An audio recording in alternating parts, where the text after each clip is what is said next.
This conference will now be recorded. Okay, we're all set. Okay, this is the regular June meeting, June 17th of the Parks and Recreation Commission, Town of Darien, calling the meeting to order. The first order of business is to approve the minutes of our May 20th meeting. Everybody has those handy. Okay, any comments or corrections?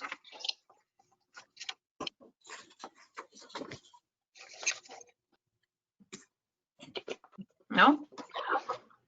Okay. I only had a couple of things on page 2, the discussion of the beach rules in the interim. The second sentence refers to me, Ms. Bohr reported that Mrs. Stevenson had been communicating with the commission. I think it should say the commission chair, because most of the communications were including myself and Pam, but not the entire commission, was not necessarily copied on all of that. Okay. And other town constituents in making the best and most informed decisions possible. Ms. Gary stated these rules have been in place. And then it says, then it goes on to say the decision was initiated, but it's not clear what decision is being referred to there. Okay. I think we should clarify that. Decision was issued by the governor. I think it had to do with the decision to open the parking lots. Yes, it was the decision on May 7th to change, because we had been, I don't know why I'm answering. You go, Pam. No, that's it. You know what it was. Go ahead. Well, no, I think because we had it and planned on that being extended and not allowing in the vehicles, but when the governor made the decision to open up the boat launch, it became kind of an issue that we still had the beaches closed to vehicle traffic. Okay, so I think it should be the decision to open the beaches to vehicular traffic was initiated by. Otherwise, it's just not clear what the reference is.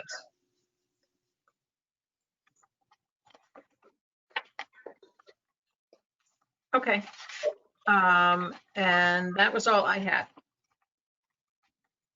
So, all right, so nobody has anything else? Okay, then if I can have a motion to approve. I move. Thanks, Mary Louise. Second. I'll second. Thanks, Susan Daly. And Jamie, you need to roll call us, please. All right, Lori, Yes. Mike, I wasn't at the meeting, so I'll abstain.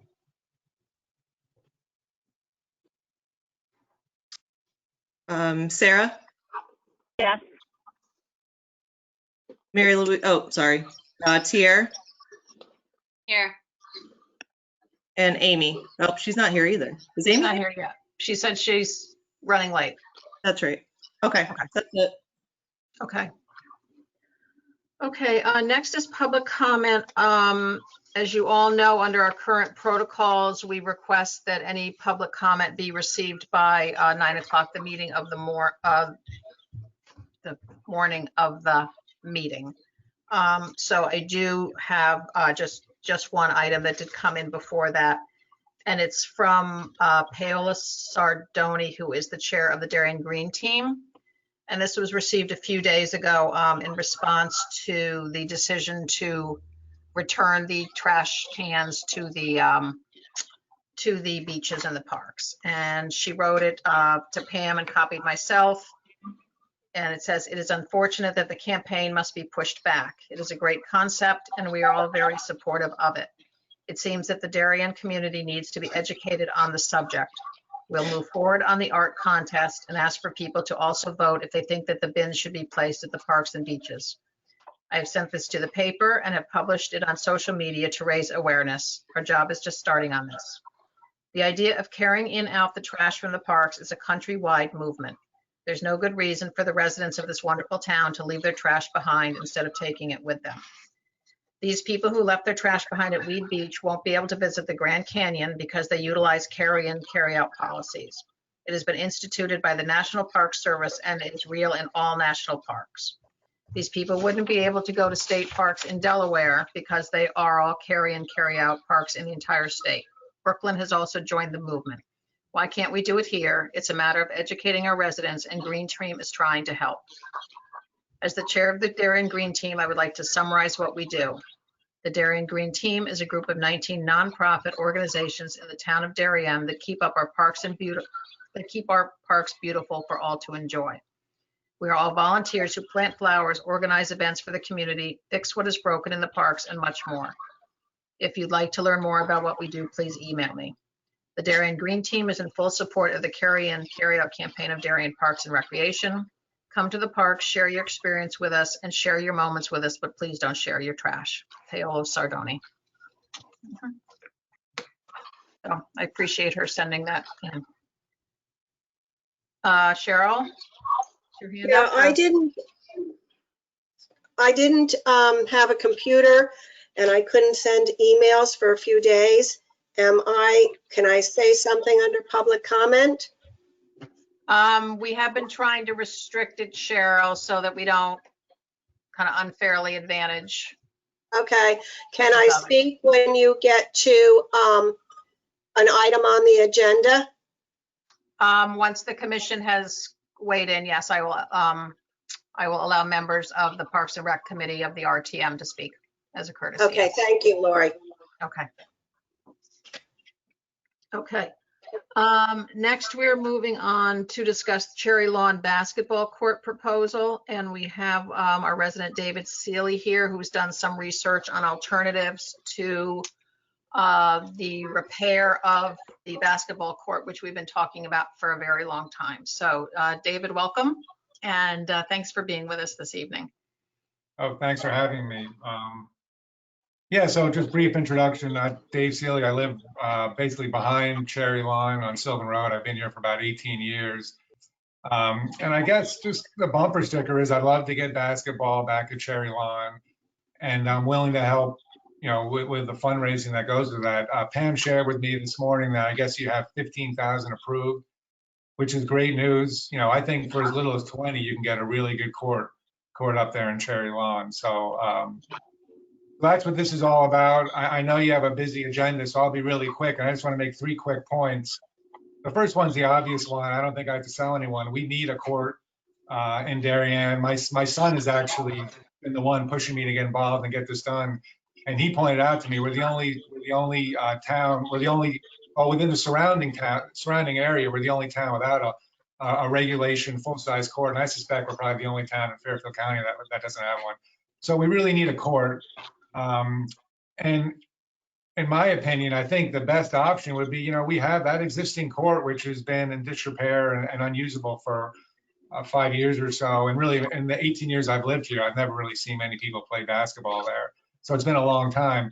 Is really a great option. So the obvious point is it's most cost effective. It's already been planed. There's a footprint there. And I think for $20,000, you can get a really nice asphalt court. But beyond that, it's really ideal. It's not just about cost. It's north-south, which is how an outdoor court has to be. It's got some nice shade by the one tree on the south side. It's proven, in other words, it's been there for 20 years, so we know there won't be any unforeseen drainage issues or anything like that. And it's actually, so the footprint right now is 90 feet by 45, which is pretty close to regulation. So high school is 86 by 50. So we have the length. It's a little narrower, but it's a great option. It's a great court. And it would be a huge addition to the park. So I just really want to get that done, and I'm willing to help out in raising the extra funds needed to do that.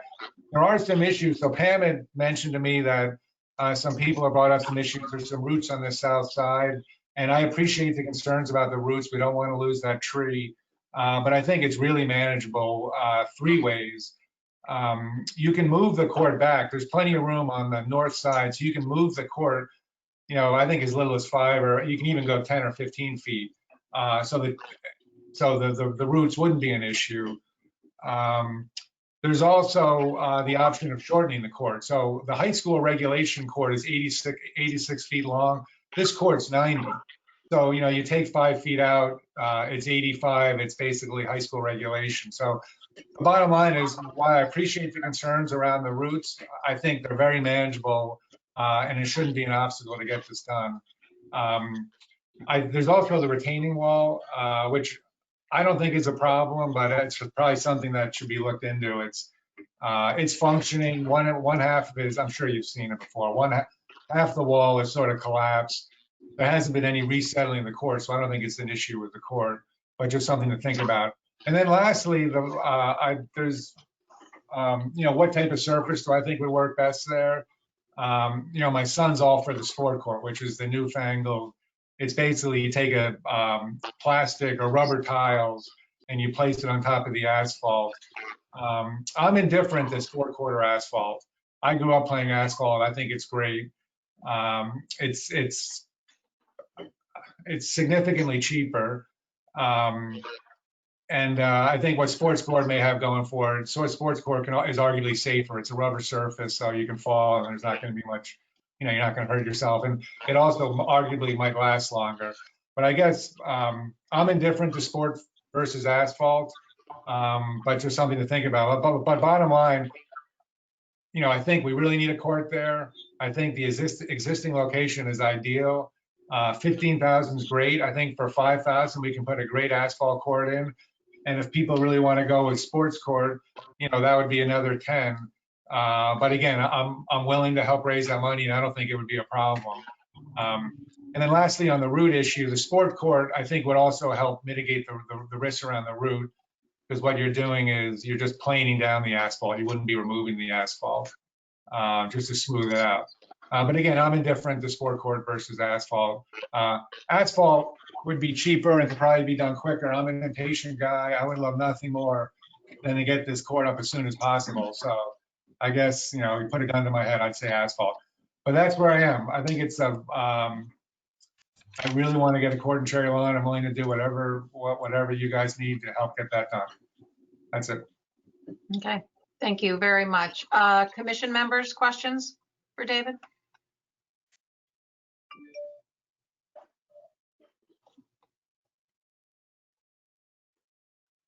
Can we go over the estimate for an asphalt versus a sport court? I know you mentioned it being cheaper. Do you know, David, or is it something Pam's researched? I will. So I've done a little research, and I can tell you what it would be. So the asphalt would be about, you could do an asphalt for almost 15. To do it right, if you want to seal it and sort of have it paint the court so it look like the tennis court, so maybe a green surface with red out of bounds area, that would probably get you closer, just under 20,000. So a nice asphalt court with lines, 2 brand new baskets, glass backboards. It doesn't have to be glass, but really nice backboards, friendly. So if you're a shooter, you can use the backboard. So a little under 20,000 for asphalt. Sport court would be more like 35,000. And again, all you're really getting for that extra 15 is it's a softer surface. So if you're an old guy like me, the old man would love it. Is that really the right way to do it? I mean, excuse me?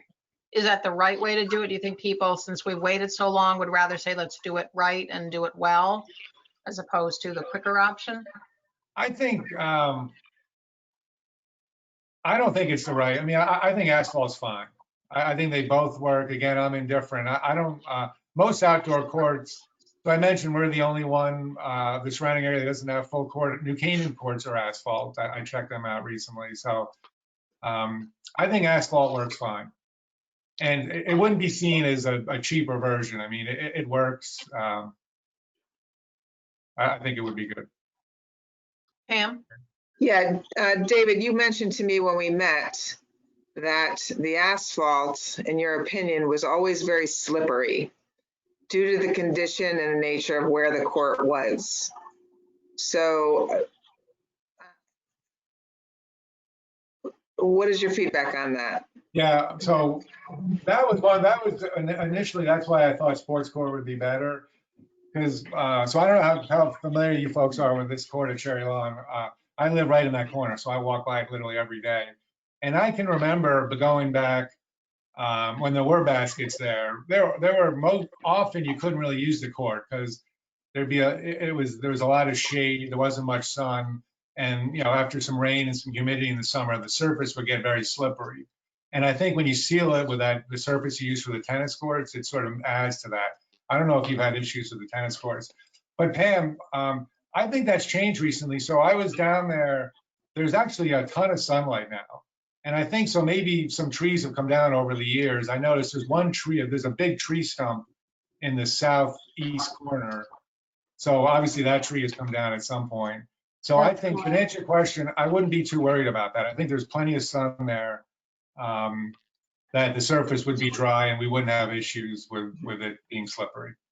The other question I wanted to ask was, when you're talking about an asphalt court being just under 20,000, are you meaning that that is a 3/4 court, or is that moving into the north side and making it a regulation court? It would be, this would be moving it 10 feet down, so we would remove the issue with the roots. It would be the same footprint we have now, which basically is regulation. It would be a 90-foot court, which is the length of a college court. It would be 45 feet wide, so 5 feet shy of the regulation width. So it would essentially be, I would view it as a regulation size court. And yeah, so to move it down 10 feet, regulation size, this would be remove all the existing asphalt, put down a 3-inch layer, seal it. We'll put the lines on, put up 2 new baskets. That would be just south of 20,000. That's moving it into the wooded area, correct? Yeah. Yes. So we'd have to remove the brush in the wooded area to extend the court to make it that size. The only thing, so I did have someone look at it. The only thing he asked was that stump be removed. He said he would do everything else. He would plane the surface, and it was actually, so I think I think it has been cleared out recently. Mm-hmm. David, how about, and I'm not sure if, if you've looked into this, but expected life of sports court versus asphalt and kind of ongoing maintenance costs? Any opinion on that? Yeah, so the asphalt, there wouldn't be any maintenance, but I believe, over time there'll be some cracks, and, I guess in a perfect world, you want to repair those cracks, but, so I'm no asphalt expert, but I would suspect over 10 years, you'd have some cracks. It would never impact the quality of play, though. We're not talking cracks that you would trip over. So, so figure 10 years life on the asphalt, then you may want to repair some cracks. The sports court, obviously cracking wouldn't be an issue. There's no ongoing maintenance. And they put a guarantee on the tiles for 15 years. So I would think 15 years, maybe you start having some issues with the tiles. So I don't think the ongoing maintenance is any different for asphalt versus sports court. I think sports court probably lasts longer. So on the back end, you probably don't have to spend the money repairing cracks. So you'd spend an extra 20 grand up front, and maybe you save that in years, 8 through 12 or something like that. The issue is we don't have the extra 20 grand. We only have 15. So any incremental amount we would have to get from private fundraising. I just lean to the asphalt. Asphalt, listen, works really well. And to the extent you need an extra 5 or so, we could raise that really quickly. I think I would say immediately. Okay. So like I said, I'm an impatient guy. I'd love to get this thing going as fast as we can. But at the same time, Well, it is I have one 4 of kids driving me crazy in this house. I got to get them out of here. it is one of the few items that on our capital budget that actually made it through. So we will have the 15,000 available to us on July 1st. So Pam, what would the next steps be? Well, we would have to meet with, if we decide to go with asphalt, we're going to have to find a vendor that's able to do that within the $15,000 to $20,000 range. David, you're talking about asphalt, but the vendor that you've been dealing with is soft court. So we really don't have a quote for just under 20, correct? No, I do. Me and Daveman came by and took a look at it and gave me a quote for, again, so this would be remove the asphalt, put down, I believe it's either a 3-inch or a 2-inch layer of new asphalt, seal it, And then put the hoops in and line it. There would actually be a separate guy that would do that. I've had a quote on that as well. You put the two together, it's 19 and change. So I think I would have to work with that particular vendor. And again, if it's over $10,000, we have to go out to bid. So you can't just use that vendor. It would be a biddable job. So So Pam, I can shoot you his quote and you can use that and you can use that to, and you know, bid it out and have other guys. right. So unfortunately, being an impatient man, I didn't hear you on that. having to go out to bid, you know, it does take time, and you know, we have a couple weeks to put it in the paper, then you have 3 weeks for bidders to you know, quote it, and then of course the process to get it done. So that's the unfortunate part of the bidding process. It does take some time. I'd have to believe, like, under the current circumstances nowadays, there'd be a lot of folks, contractors eager to pick up the bid. So, you know, there's a process you have to go through, but I can't imagine, A, we're going to be short of competitive bids, and I think there'll be good bids. So, Oh, I agree. It doesn't shorten the process, though. It just deepens the pool. So, you know, good conversation. What are you thinking? Like, you're thinking 6 to 8 weeks, just to try to kind of frame it out a little bit. Then, if the commission just agrees to move ahead with it? What would be a reasonable timeline to leading up to selecting a vendor? Probably August. Most likely August. Mhm. Well, the money doesn't become available until July. So, you know, next week is the 22nd of June. Yeah, I'm looking more like in terms of number of weeks as opposed to specific. So starting Right, so in July, you're talking 6 to 8 weeks probably? yes. Couple weeks for the newspaper, a couple weeks for bidders to put in their quotes. And then, you know, I mean, people have to go look at the site. You have to give them time to do all that. So definitely 4 to 6 weeks.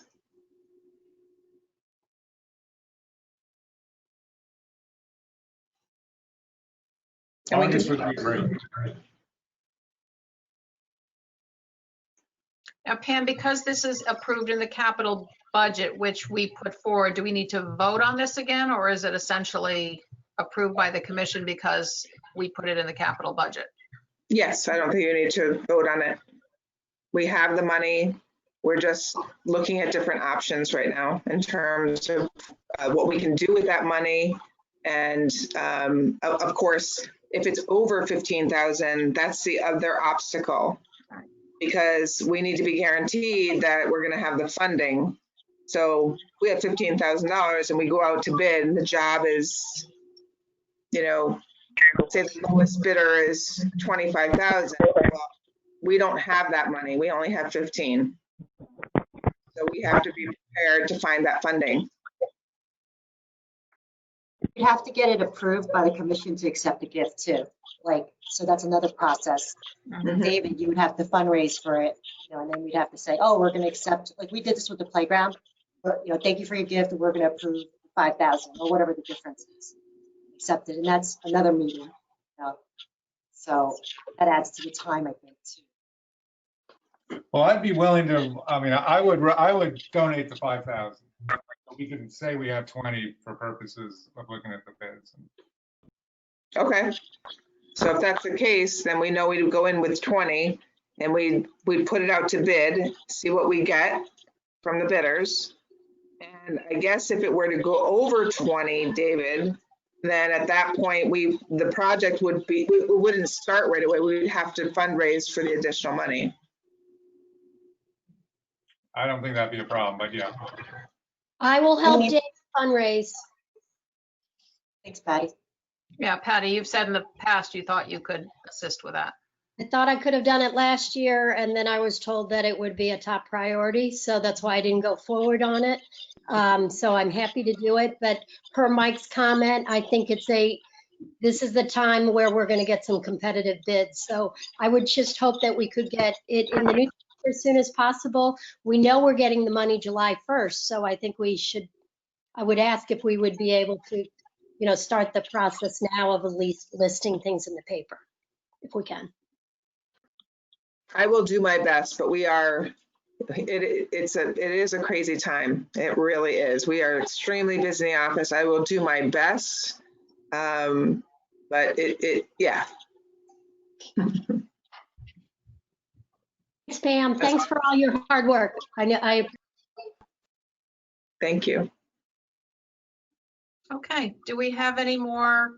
This is exciting. I think we're going to get some traction on this. Looks like we have real promise of getting this done, which would be great. So any final questions for David before we close up this piece of the agenda? Just a big thank you, David, for stepping up and helping us with this. It's fantastic. Okay, thank you for all the work you folks do. It's a beautiful park. All our parks are beautiful. So thank you, David. I appreciate that you're offering to help. That's awesome. Yep. Great. Great.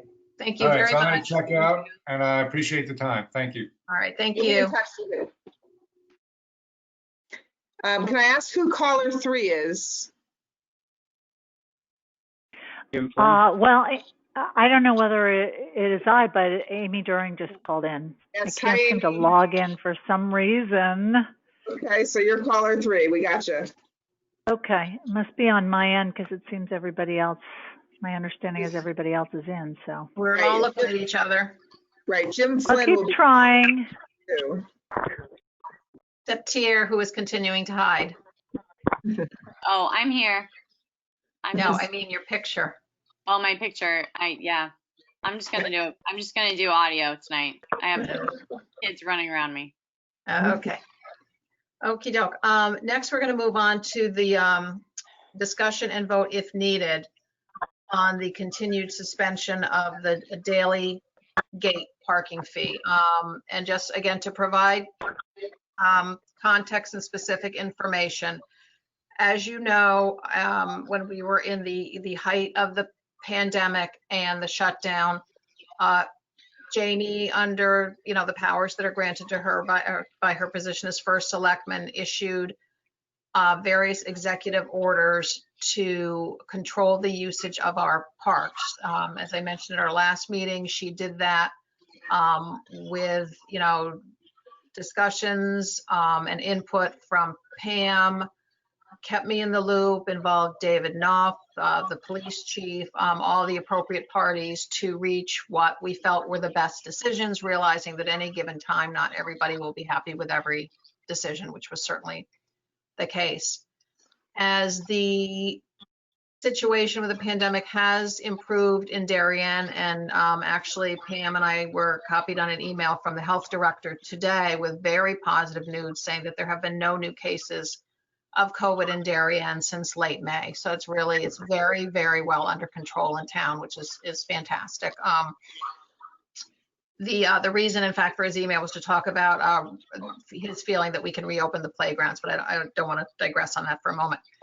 So because Jamie has now, and I confirmed this with her again as of yesterday, she has rescinded all executive orders related to the operations of the parks, which effectively means that we go back to operating the parks under the rules that have been in place and are published, which would mean, among other things, that we would return to selling daily parking passes at the beaches for individuals who are town residents who have not purchased a season's pass for whatever reason, or individuals from out of town who would like to purchase a daily pass. So those are our existing rules, which effectively we revert to. The commission could consider continuing to limit the purchase of daily passes if it was felt it was necessary or prudent to control the number of people at the beaches. That being said, it does not prohibit individuals from entering the beaches on foot or bike. That is strictly, these are public beaches. By law, they are open to the public. We cannot restrict that. We could charge, but we cannot restrict it. We've certainly heard communications from a few individuals specific to Weed Beach. People are parking at Hindley and walking down. I see the cars, I see the folks walking down. That's, fine with me. Pam's point is, at this point, we're basically giving up the gate revenue, which normally is about $25,000 a year. So that is something to be considered as well. But I don't know that we're greatly limiting the number of people at the beach because people are still entering, on foot or on bike. But Pam and I did want to raise this and let everybody know that as of now, we effectively are reverting to our published rules. So I'd like to open it up for questions or discussion.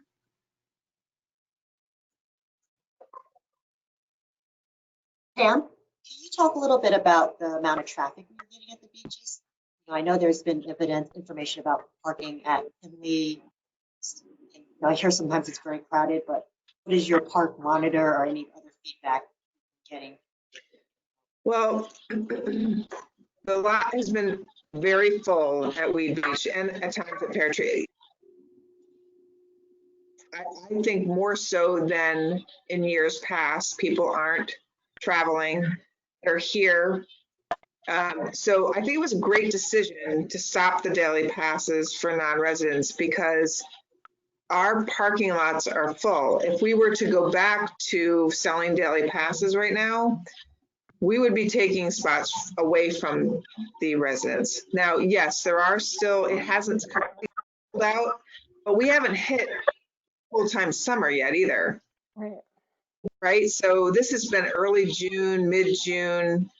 My concern is that it hasn't been extremely hot.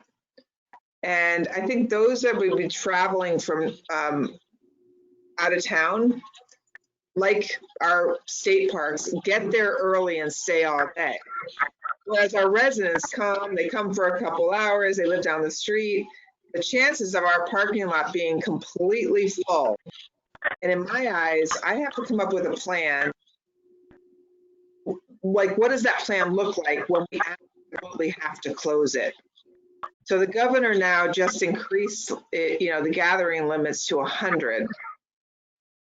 And we safely have to figure out how many people can be on that beach 15 feet apart per blanket. And so far, we've been doing okay. They send me pictures. I see what they're seeing. They give me car counts. So we're on top of it at that point. But I think what we're doing right now by keeping the, yes, I have mentioned the fact that we'll have less revenue. That's real. But I think we're doing it correctly right now. I think we should stay with the system we're doing now. I have tried to think outside the box and think about charging people at Hindley. We have a discussion with the schools whether we can absolutely do that, because it's possible to charge at that site if they were to allow us to do that. Because right now, non-residents are enjoying, they can legally, but they're enjoying them for no fee. A lot of towns also have those walk-in passes. I guess when you buy your beach passes, they give you a certain number of walk-in passes. I think that might take away some of the Hindley pressure, I would think. I'm just guessing if the people are parking there, A, might not be residents, or B, not buying the pass for whatever reason, they won't even be able to come in because now they have to have a walk-in pass. So we've never done that as a commission for 2 years I've been here. But yeah, just one second, we're getting a lot of feedback. If people, I think just caller in, if you could put your phones on mute, I think it's creating a lot of feedback. So I just, if we're talking about crowding and issues like that, that's something that would alleviate, maybe correct some of those issues we're having with usage of Hindley and non-residents. Apparently in the past that this department has had walk-in passes. I tried to verify with Jim Coughlin. He said not while he's been working here, but it had to be before him. So I apparently remember I've lived here Okay. over 30 years and I definitely remember having one. I will tell you that I think the concept of people who live within walking distance of the beaches or people who ride to them, having to remember every time they want to go out that, oh, I got to bring my pass because I want to just take a nice stroll and end up at the beach. I don't think that's ideal. And if you Yeah. impose it for one, you have to impose it for all. And people do park at Henley for other reasons. For instance, they, you know, a lot of bike groups will park at Henley and they all assemble there and they go and they do long rides all through the south end of town. So, I mean, I don't know how you distinguish having somebody, even if we could get permission to do so, how you would distinguish, you know, okay, well, who's going down to the beach and has to buy a pass? Because the guard would then have to check those people in. Well, the ones with the bikes and the ones with the coolers and the beach chairs. Yeah. Yeah, I But just have, also, sorry. also people could be parking at Narode and Prez. It's not just Henley. Right. Exactly. So I think it's a little, realistic as well at this point, and not having a plan in place. And I think it's a little unrealistic myself. But have we had a day when the parking lot was full and people were turned away? No. We don't have a plan in place to turn people away right now. But so every car that's gotten in has had a place to park. But have they parked in places that were not parking spaces? Yes. Okay, Meaning, so then, Weed Beach Fest, people parked along the side of the tennis court. That has happened here. So I can tell you one thing, and I have to straighten that out with the police chief, is that we don't have presence as we once said we were supposed to have when we started this entire patrolling at the beaches. So we'd have to have that in place if we weren't going to allow people to park at little crevices along the integral parts of the beach.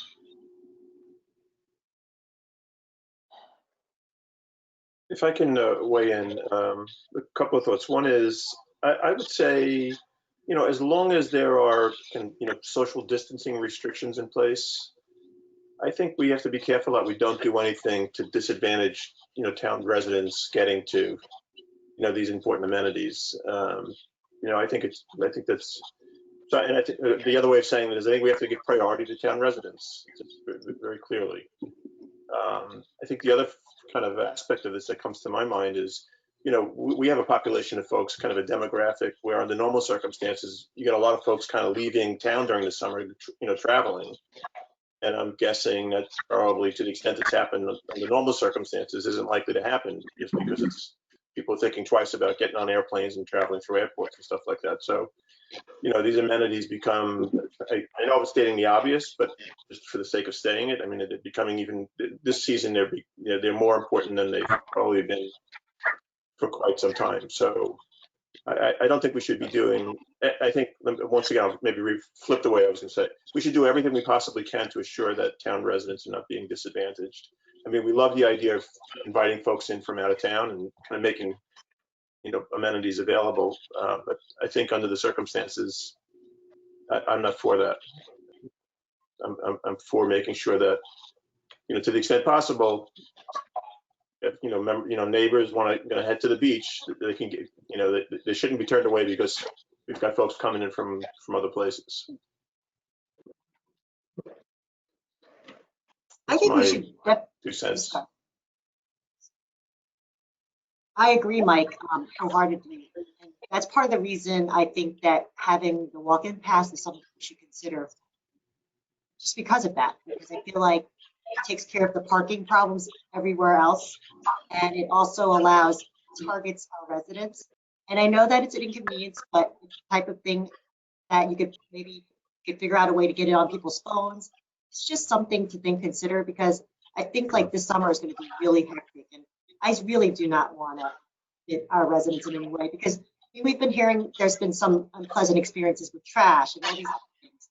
And I think that these type of amenities, we want to really highlight them and make them a pleasure for the residents. And even we won't know until we know. Like July 4th will roll around and then we're going to have a situation if there's not enough parking, or people will park there, or there's not enough blanket space. But we should alleviate those issues now when we can, and not be reactive when an emergency. So that's But the let way me I'm be reading. clear, we cannot restrict anybody from walking in. We would then have to have a mechanism to put in place selling daily passes, do walk-ins, determine what the fee is going to be, figure out how we're going to handle that. That's a huge undertaking right now. We cannot limit walk-ins to town residents by law, hard stop. My concern with the walk-ins, much easier at Pear Tree, but at Weed Beach, there's so many different areas you can enter than just the gate. So I think that would be a challenge too. I understand what Susan's saying. I can see both sides. But I do think to man, and even if our guard came from Pear Tree near the picnic area, you know, who's to stop them?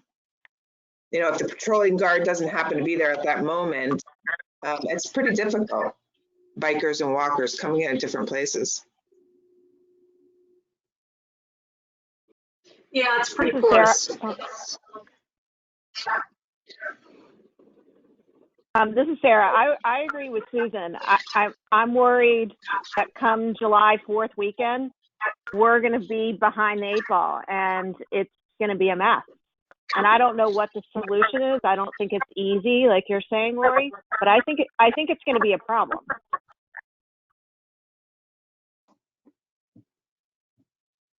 I do think what needs to be put in place, and I hear what you're saying, Sarah, about July 4th, he is going to come, but we need to have a plan in place, which I've been talking to the chief about closing the beach when it comes to overcapacity. Right now, we haven't had that issue, but if we do have that issue, what does that look like? So we're looking into electronic signs, who turns them on? I mean, obviously the patrolling guards, they're the ones there monitoring it. If the lot fills up, the bottom line is it's not really the parking lot. The parking lot is incredibly filled to the hilt.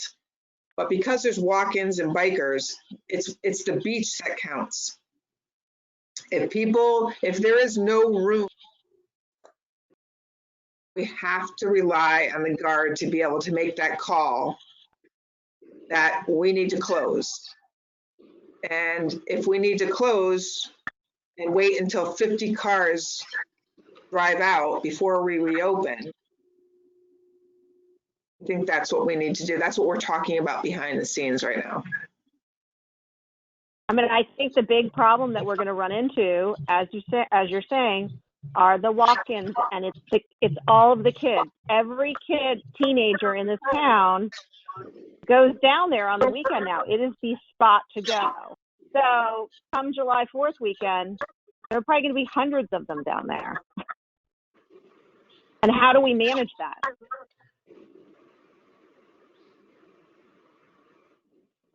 Well, the manageable part is that if the Pam, you keep cutting out. really, Yeah, a lot. I don't know why. I'm not certain, but if the kids come to hang and they're not on the beach, as long as they have space within the park to stay socially distant, that's what the guards have been asked to watch. Right, I'm getting at capacity on the beach because they're all on the beach. They haven't been all on the beach. That there's been no overcapacity yet. No, I'm not saying yet, but I'm getting at July 4th, and I just feel like we just don't have. I don't know what we have in place, you know, and I know you're working on it with the police, but is it a number? Like, what is it? What's the criteria that we're looking at to determine that we're at capacity? and that we'll start turning away not just cars, because obviously the lot's going to be full, but at what point do we shut down foot and bike traffic to the beach? It's a good question. I think when we're at overcapacity, they'll grab they can from the patrolling guard and the gate guard to shut down the beach, to close the beach. But that's the question, is overcapacity is not defined. Who determines that? The patrolling guard right now. But he has to have some kind of guidance. We can't leave it up to a patrol guard who's works for not the town to determine what that right number is. Right. So originally we looked at the parking lot and how many cars were in the parking lot. So if it fits 200, maybe we start at 50% capacity. We decided not to go that route. Let's see how it works. So that's how we've been handling it right now. Let's visualize, let's see how many people are out there versus how many cars are in the lot. And we haven't had an issue yet. So that's why we didn't determine the overcapacity by the number of cars. But that's still not answering the question. How, who is going to be in the position to, we would have to define what we consider overcapacity, how that is going to be determined, and who then has the authority to basically say nobody else can enter the beach until people leave. Yeah, make that call. Can I make a suggestion? Maybe Pam, I mean, clearly we don't have an answer. I think we're looking for a number. We don't have a number now. Maybe you can go back and, with Jim and team and maybe consulting with others based upon square footage or the footprint, try to come up with a number, because I do think it's a good question. And I do think leaving it to someone's judgment to, not to question their judgment, but just leaving it to judgment, especially when they may not necessarily have enough eyes to kind of evaluate things on a real-time basis. I think under the circumstances, I think we probably do need to find some way to kind of have a metric through the day and be able to kind of say, okay, we're approaching it, or we bypassed it, and we have to enforce it now. It's not easy, as I'm even saying it, but I think at the very least, I think you have to come back to us and help us understand if it's impossible, why it's impossible, and if it's otherwise. And I do think, back to the idea of whether it's walk-in passes or not. I mean, we do have the Parks and Recs, registration site where folks can sign up for different events or programs and things like that. Maybe we should make it a little difficult for folks to get a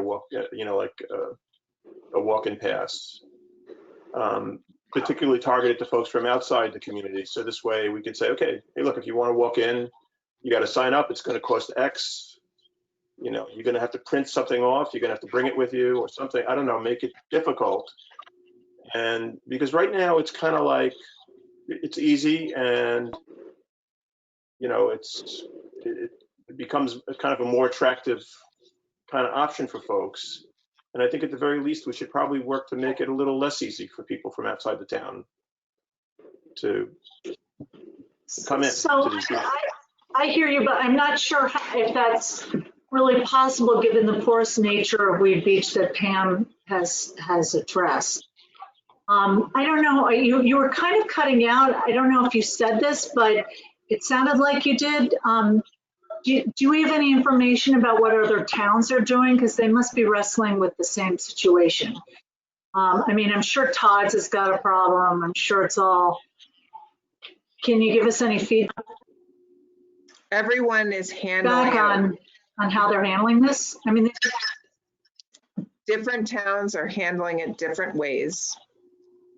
Greenwich tried circles, and you would go and you'd choose a circle to sit in. I did get pictures of it, but then at a different time of the day, they didn't have them. I'm not certain it's working for them. I can follow up on it. But they did put together rubber circles. Guilford here in my hometown is dealing with it the way we are. They have monitors going throughout the beach and they are assessing the amount of sand and space between blankets. And I happened to be there last Friday. The parking lot was crowded. There was hardly any spaces, but there was plenty of room on the beach. So it was an interesting, yes. Westport is handling it by cars. So when they reach a certain limit of cars, they close the beach. They're at 50% capacity. It's been working, but they've closed the beach multiple times during the day. Fairfield did the same thing, but then they increased their capacity of cars, and now they're allowing and walk-ins. So they're assessing it that way too, visual and cars. Norwalk is doing the same thing with car capacity. And for whatever reason, when we first began, we opted to want to assess rather than turn people away. Right. Pam, is it possible for you to call in on the phone? Because you keep cutting out and I just don't hear you. I don't know if anybody else is having the same issue.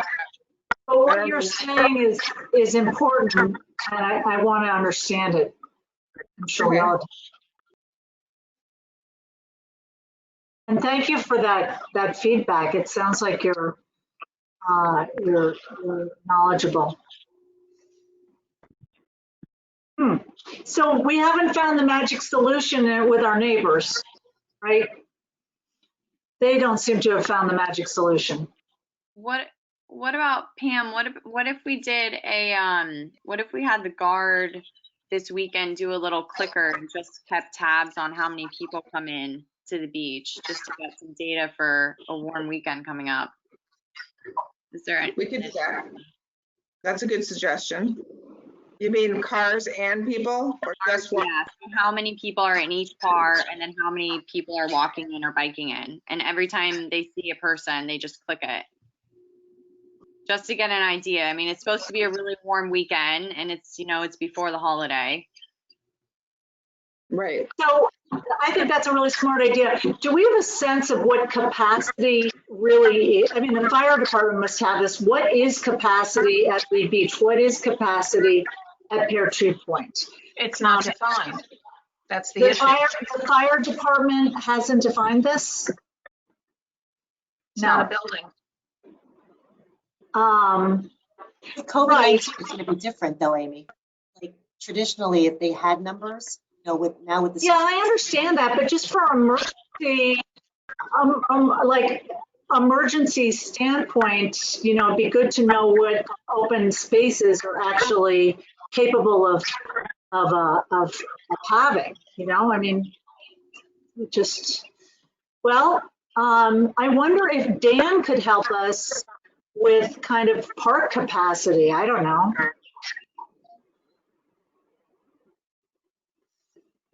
And that would be a professional service that we don't have the contract or the budget for. And I mean, this is every day.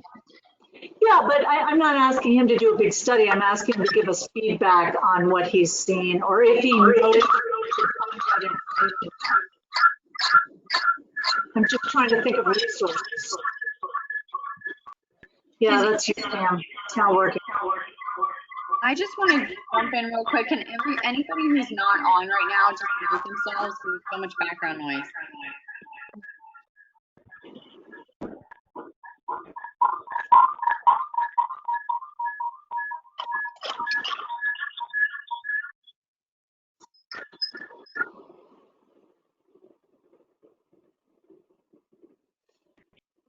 Lori, I wasn't suggesting that we hire him quickly for some consulting. I'm just wondering if he can just offer us some feedback in some regard or suggest where we can find it.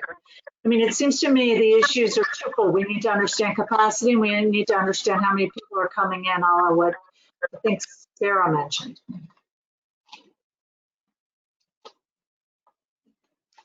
I just think going into, if the weather is beautiful on July 4th weekend, I think we just have the potential to have the perfect storm. It's the 3rd, Friday the 3rd, Saturday the 4th, Sunday the 5th.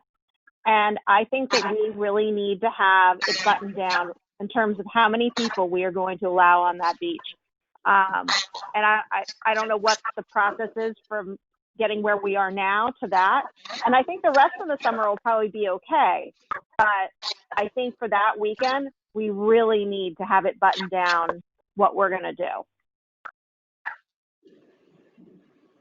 Perhaps another thing we can do to kind of get at least some type of a metric is maybe have somebody just monitor how many cars are parking at Hindley, and maybe whether it's Norotan Presbyterian, or maybe we have somebody spend a day on a Saturday, from the security service, pay the cost and figure out how many people we think might be coming in from out of town, and that might just give us a better sense as to whether we have, what the size of the issue is.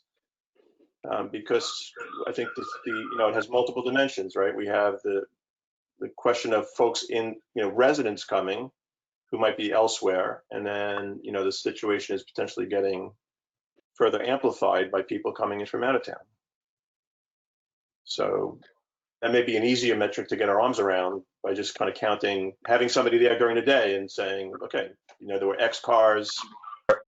These are how many people exited their cars and walked down near water with, coolers and blankets and chairs. Because to me, that's a bit of a kind of an unknown. I don't know the magnitude of that, the extent to which that contributes to the issue. On the surface, I guess I'm hearing that it's an issue because I've heard it from many, many people. And it seems to be a complaint that people are parking and walking in. Now, I don't know if that's legitimate or not, but I think if we can get our arms around that, that'd be helpful. On a busy day, 80 to 100. So 80 to 100 people are parking and walking in from parking lots around the area. Seems like a big number to me. Mm-hmm. But yet our security guards are not reporting that people are unable to space themselves. So that, therefore, I don't really understand why it's being phrased as a problem. That's a good question. I don't either. Just don't get it. Yeah, I really think the big issue is we need to have some sort of understanding about capacity. And the question is where we need, we figured out ways we can figure out how many people are coming. These are good suggestions, but the X factor is what is the capacity? And if we don't understand what the capacity is, we can't arm our security person with information of cutoff, regardless of whether they're from out of town or in town. I agree. Yep.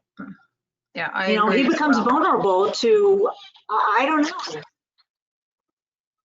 The part. And if we don't have a comfort level on, that part we can figure out. Right. I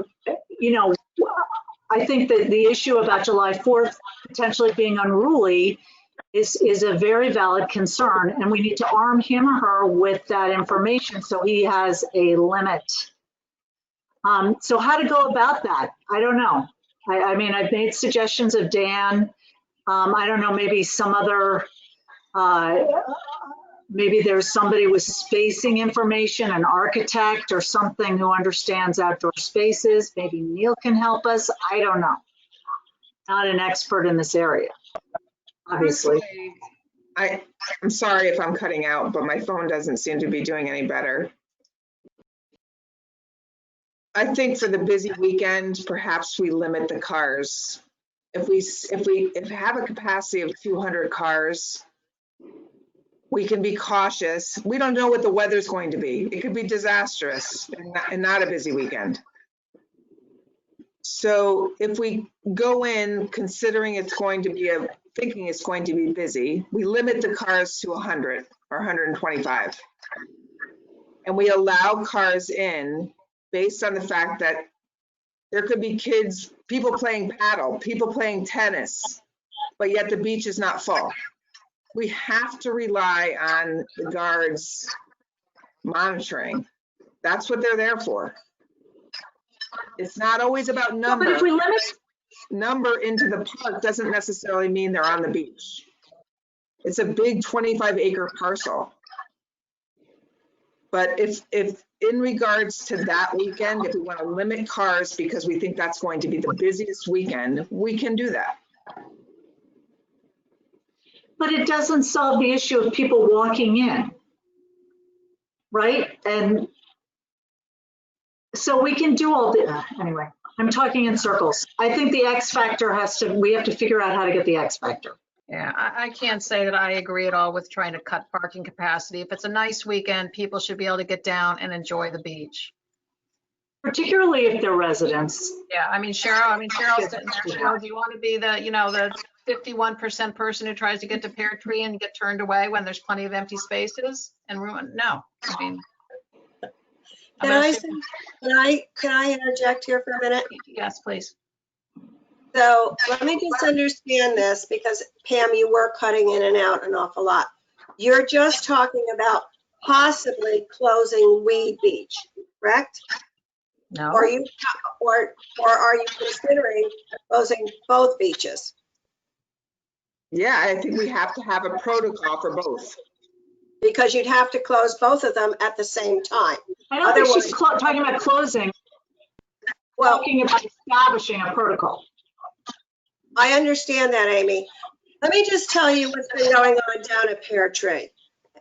Last Friday night was an absolutely beautiful evening. I was down at Weed Beach. It was packed. A lot of cars with graduation stickers and everything were on the cars. There were numerous people gathered together, and there was no social distancing when I walked around on the beach. Then I drove over to Pear Tree. If there was 2 grains of sand to sit on at the back beach, that was a lot. There was loads of people gathered together, no masks, no social distancing. Friday afternoon, there were 14 people from out of town at Pear Tree Beach. They were there from 2 in the afternoon till 6:30, 6:45, my understanding. I got to Pear Tree about 7:10. Stayed until after 8. No masks, no social distancing. There are adults down there with glass bottles, and I have my heart in my mouth that somebody's going to step on glass and get caught. But I understand where you're coming from, but you have to also understand Pear Tree has the boat club. And the boat club people do not have the deck, the grills, or the tables to sit on. So I think what made the back beach, or the West Beach, as we call it, so packed is people coming off their boats and having their picnic on the beach rather than at the deck on the boat club side. So you have to realize that that's a situation that's not going to change. These beaches have been packed on weekends like I've never seen them. I counted at 7:30, 7:45 last Friday night, approximately 17 empty parking spaces at Pear Tree. So, and there were 5 out-of-towners during the day, and I'd say maybe 3 or 4 I saw during the evening. I think you all need to take a ride down there at different times. Today I was down there was hardly anybody on the beach. But there are groups of people that come, friends, neighbors, because I hear them talking and stuff. They're not social distancing. And I'm sorry to say the guards are not going up there and asking them to move apart. But I think that there have been some incidents at Pear Tree this summer with out-of-town people. And I think that I agree with Pam, and I think that for this year, we don't know what the fall is going to bring for COVID-19. We don't know where these people are coming from, whether they're coming from New York, New Jersey, upstate Connecticut. We don't know. Our numbers are low, and we don't know what they're going to be bringing in. So I think for this year, we don't allow out-of-towners for the rest of the year. I mean, we've been doing it for 100 years that I've been here. So, but I think this is a circumstance that we have to take a serious look at. Thank you. Okay, I was at Pear Tree between 6:30 and 7 last Friday night. It was peak high tide, beautiful pizza deliveries coming in. I saw there were plenty of parking spaces. My personal observation was that people were sitting either in couples or in small groups, but I didn't see any abnormally large groups or anything like that. People seem to be having a lovely time on a lovely evening, and it's what I would want to see at one of our beaches. But again, I have to reiterate, we cannot exclude people from out of town. We cannot do that. Hard stop. Well, I heartily agree with. We'll be breaking the law. Well, we could exclude them by charging a fee in the sense that it might deter them from coming. We could. Now, $10 Susan, per person, and you have 5 people, and you're like, well, I'm gonna pay $50 to go to a small beach in Darien. Well, that's a different number than if I was coming in for free and able to use the space. So, I mean, I understand that it's a lot of work, but I know that they have it at Bailey Beach. They do the walk-ins. In Greenwich, they do the walk-ins. And, I'm just saying that for a year like this, with the social distancing issues, I would hate for people that, if we know definitely our community is somewhat intact now, start not knowing where people are coming from to use our beaches. We are inviting a new set of people into this circle that could potentially change our dynamic very quickly in terms of things. So that's my concern. So I wouldn't want that to happen because there's so much at stake at this point. We're looking at what's going to go on with our schools. It's going to go on with people's works, their livelihoods. It's very important. It's kind of really integral, like it kind of, so that's where I'm at. That's why I am pushing really hard for the walking passes. And I know it's inconvenient, but like I'm at the point where I have to walk out with a phone, some money, maybe keys to get back in my house. It's part of what we do. And maybe we make it, we have people on a chain for their children, like a chain or something. I just think that the overall benefit we can get from doing that for our residents, they're going to be much more grateful for that because they can know for sure that they can maybe find a spot when they need it. They won't have issues with people coming in and getting more sand space because we have very limited sand at our beaches. So we don't lose that by having people that we can't verify where they're coming from and are in fact town residents or not. So that's what I'm proposing.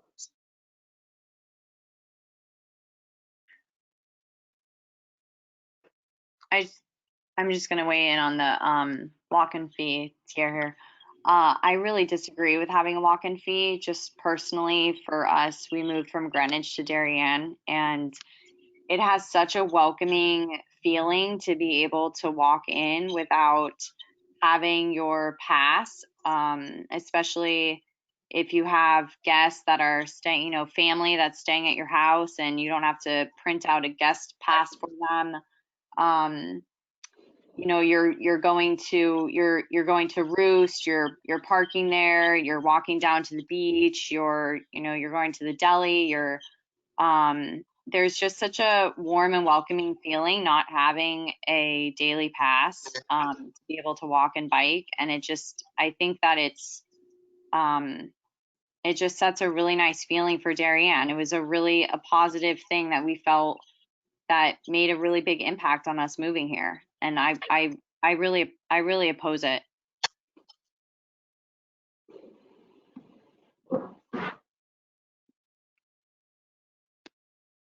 Seems to me we need to really get a better understanding of like the magnitude of, this issue. Because it seems like it's, once again, kind of anecdotal, whether there is an issue or there isn't an issue. If there is, how big of an issue there is. I mean, I'm completely sympathetic to what Tier's saying, but I also, by the same token, feel like we do have as a commission, we have a responsibility to members of the community before we have a responsibility to the folks outside the community. Now, I don't know if that's If that's accurate or not, it's kind of a view. Somebody could correct me on that. I don't know if as a commission that's an accurate statement, but I think circumstances are unique this summer for all the reasons we are aware of, and I think we just have to be mindful of that. I hear what you're saying. If I can just jump in.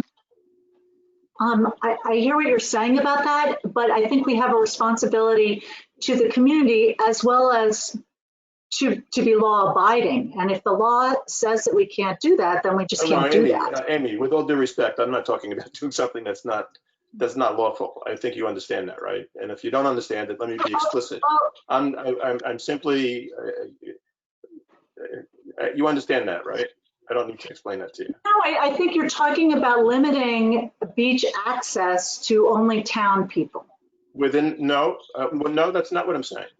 Okay, good. So then I need a clarification. Thanks. So as Susan's saying, what we're suggesting is putting in place some type of mechanism that serves as a disincentive potentially for folks to come in from out of town, or maybe makes it a little less easy under the circumstances for folks to come in from out of town in favor of members of the community. So if that's a fee, if that's a pass, those are examples of potentially two mechanisms that might achieve that. That's very, very different from saying, we're closing the doors and we're not letting anybody in from out of town. So if you're interpreting it in that way, that's not an accurate interpretation of certainly what I'm saying. Okay, thank you for clarifying.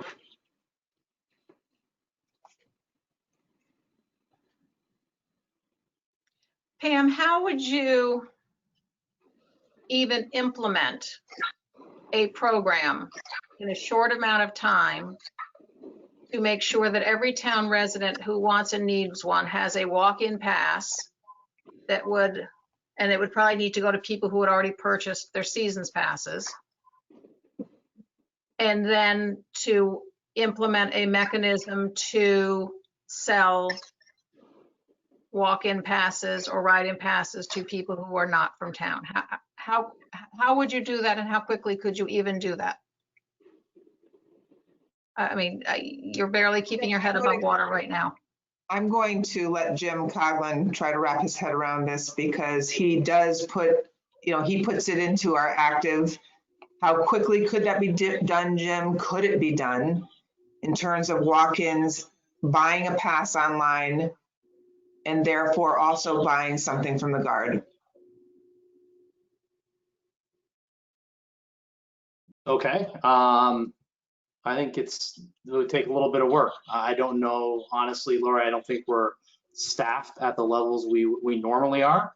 I think you're throwing something at us that probably would have been something that we probably should have planned for before, obviously, a pandemic. It would take a lot of work. This would be something we'd be selling probably in February and March, not in the end of June. I think the couple people that mentioned taking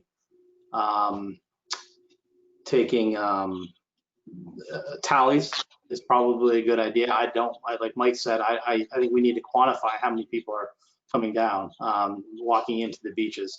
Talk to one person, there's 4 to 10 cars at Henley School. You talk to another person, there's mobs coming down near water. So, I think that's probably the first place to start.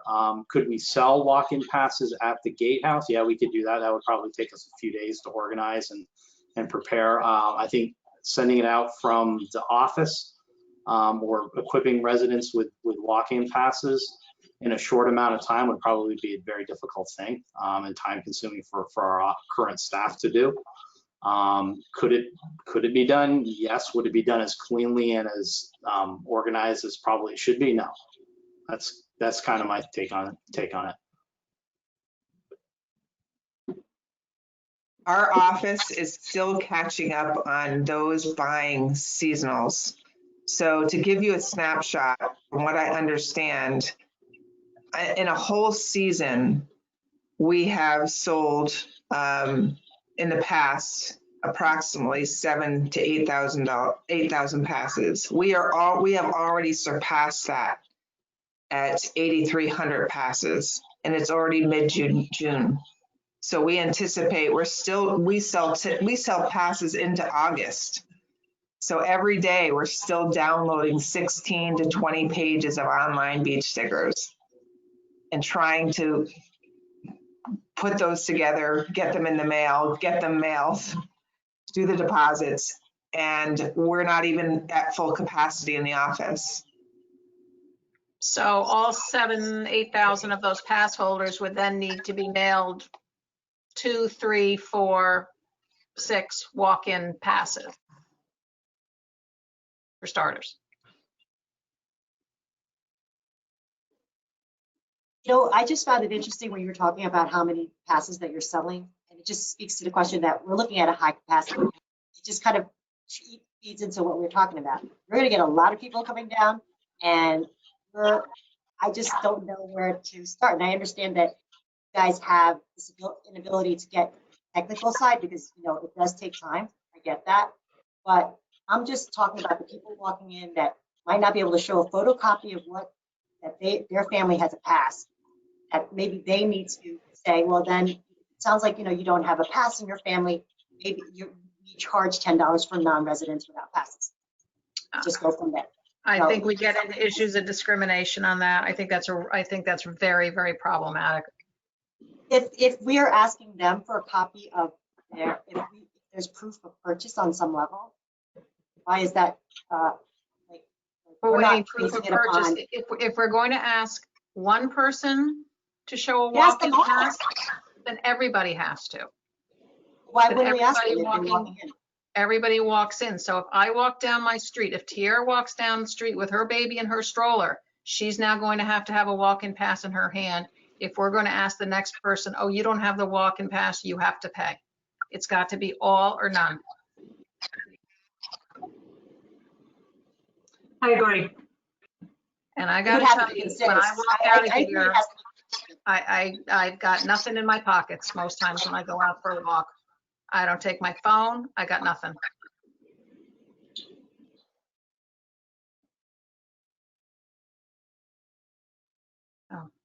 But I think implementation would be very, very difficult. I mean, we did talk about it when we approved the fee schedule in January when we had to add the sales tax to the parking pass. And we did have a discussion about, is this a parking fee or is it an entrance fee? And the commission as a group agreed that it was a parking fee and not in fact an entrance fee. So. Right. Yes, but that was pre-COVID-19. I mean, I understand. Under very different circumstances. So as a commission, we discussed it in the context of what our normal traffic would be and the amount of volume we'd expect. And you know it's going to be different. So I'm just saying we need to think about ways to think about. I get the limitations, but I just want it on record that I am concerned about capacity. I'm concerned about social distancing. I'm concerned about bringing, having people have an unpleasant experience because we are, as a commission, are trying to, we can't figure out a way to get the amount of people coming to our beaches at a manageable level. And we don't even know how to manage that. We don't know what the numbers should be. And that's a concern.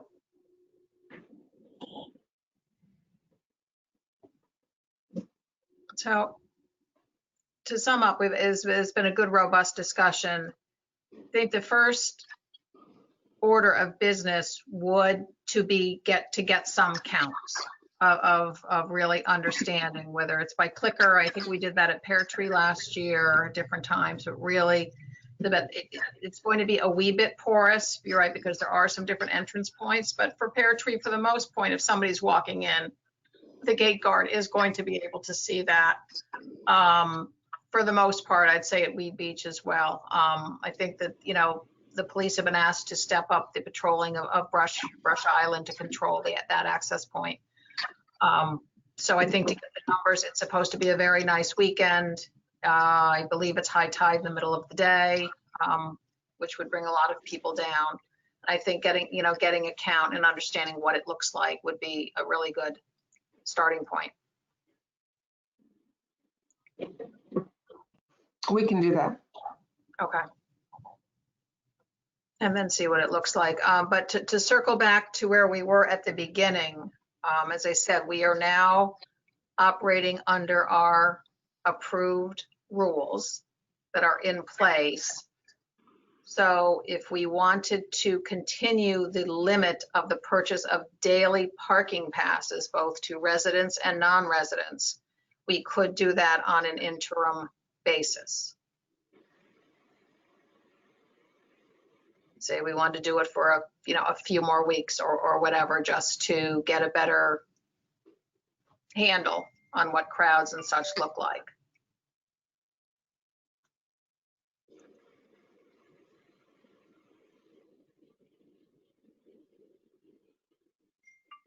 Thoughts, takers? So what would that look like?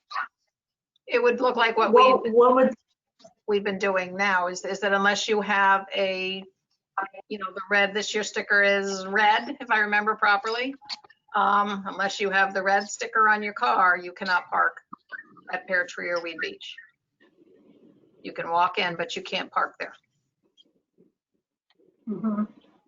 Mm-hmm.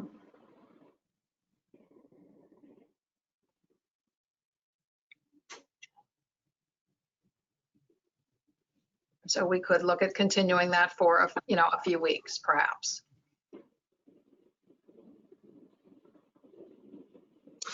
Well, that seems like a possibility to limiting the capacity anyway, right? It may somewhat. I don't know how many people park elsewhere, and I've heard that people park at the churches and then walk to Pear Tree. I mean, it's doable. I mean, I walk from my house all the way to Pear Tree pretty regularly, so and it's less of a walk than that. Right. Right.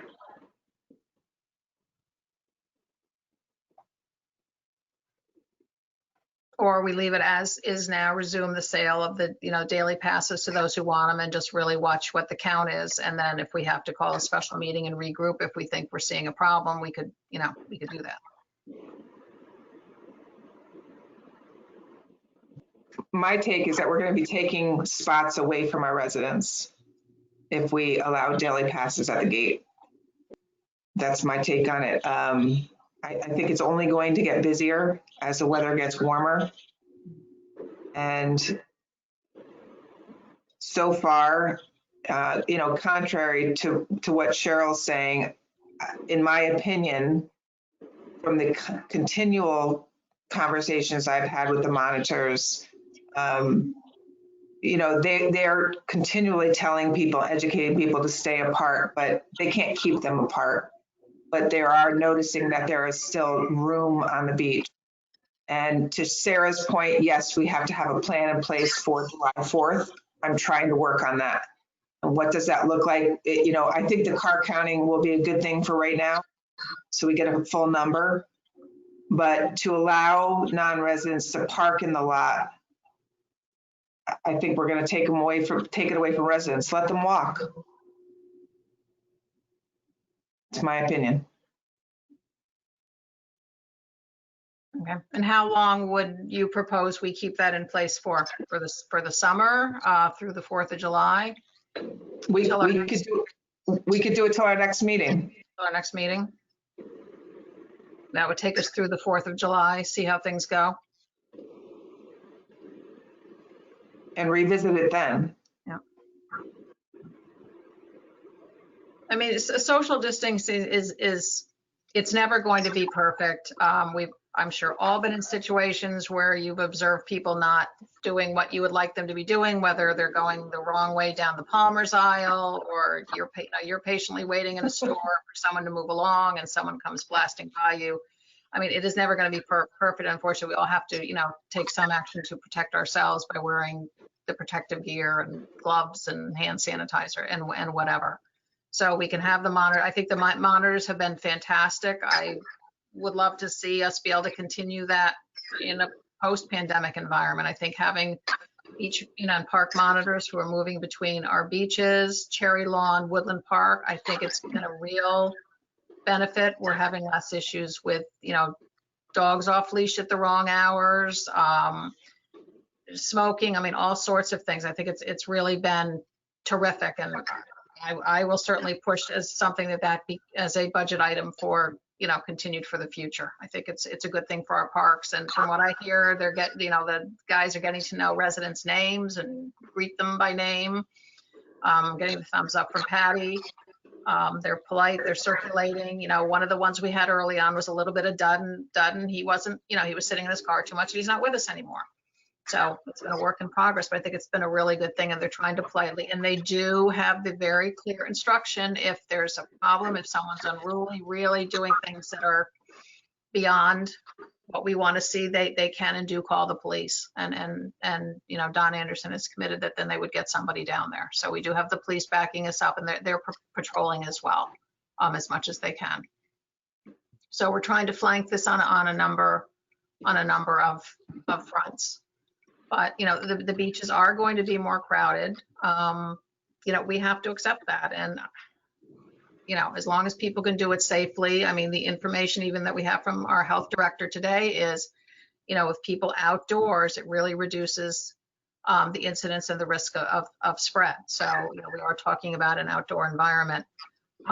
So we have the monitors to enforce the protocols. People have to act safely on their own. But you know, I mean, my view is we want people down and enjoying our beaches in this time when they can't do some of the other things that they would like to do.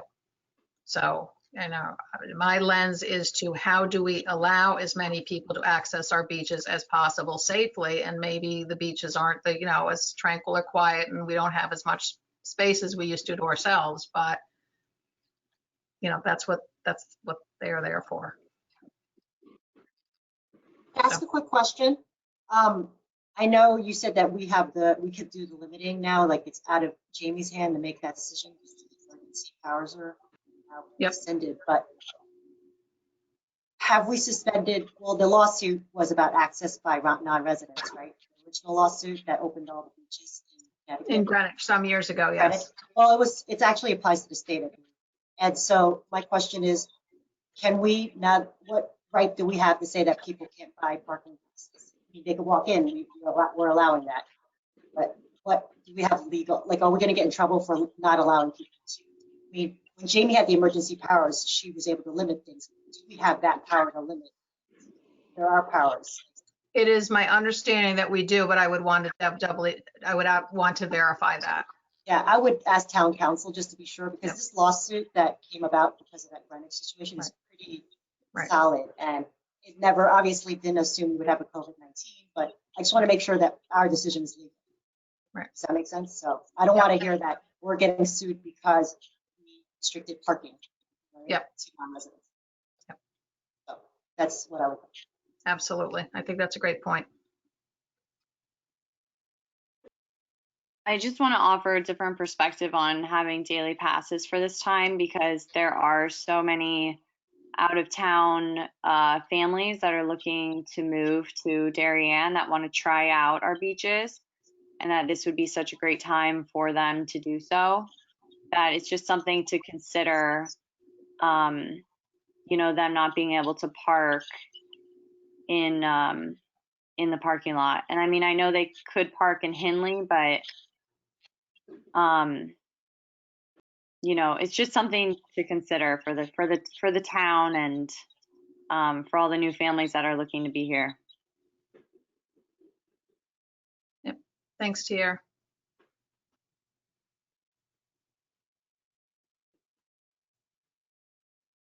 Okay. So where have we left this?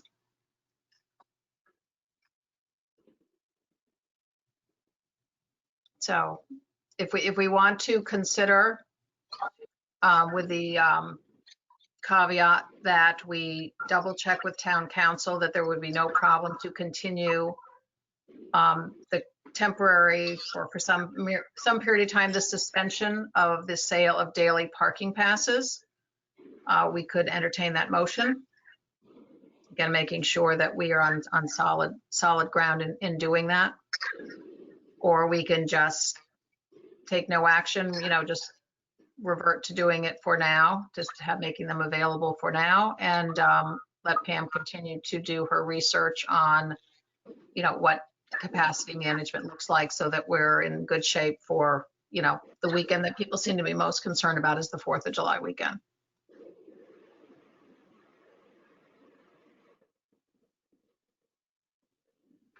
So Well, I for one would like to get a better sense of, what the real issue is, as opposed to just dealing with it anecdotally. So I don't know what that will take, but because I'm a little confused as to whether there is a problem or there isn't a problem at this stage. In my opinion, I've been doing it daily with the park monitors. There is no issue right now. We are Okay. foreseeing a possible issue with the warmer weather. And that's why behind the scenes, I'm working with the chief to say, okay, let's decide right now. Do you have electric signs? How will we close the beach? How will we manage the information? When will we reopen? Behind the scenes, we're trying to solidify a decent plan for that. But as of right now, there isn't an issue. And the park monitors have been getting off the beach, beer bottles off the beach, wine bottles, telling people to, and people have been very respectful of the process.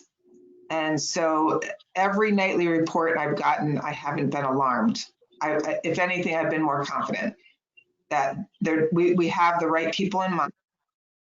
And we've actually cut back on their hours, Mike, if that means anything. So now we've cut back on their hours because Monday through Thursday, we don't need them from 9 o'clock to 8 o'clock. So, and we only cut down to 1 patrolman. But of course, we can increase that if we feel we need to, and we have 2 patrolmen for the weekend.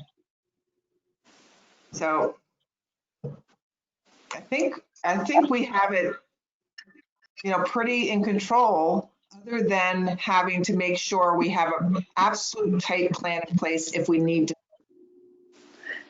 Can I ask a question? Sorry, can you hear me? I can hear Hello? somebody, but I'm not sure I know who it is. It's Diane Conlag. I'm on this Moms of Darien site. I don't know if any of the rest of you are in town. And I am reading the past few days an awful lot about the beaches and a lot of people being there. And so I'm kind of amazed because they were talking about calling the Park and Rec department. So I guess my question is, Pam, have you gotten any calls from these people? Because it was going on and on. I was hearing it from other people too. Not one call. Really? I'm on the list too, Diane, and there was a lot of talk about. Yes, I know. I've seen you on it, Susan. Yeah. I always say, please send feedback to parkrec@DarienCT.gov. That's the only way we know. We can get it public record, what's going on. But what is their particular complaint? I think it's what Cheryl was saying before. A lot of people from out of town. Parking is hard to get. People swearing on the beach and just making it,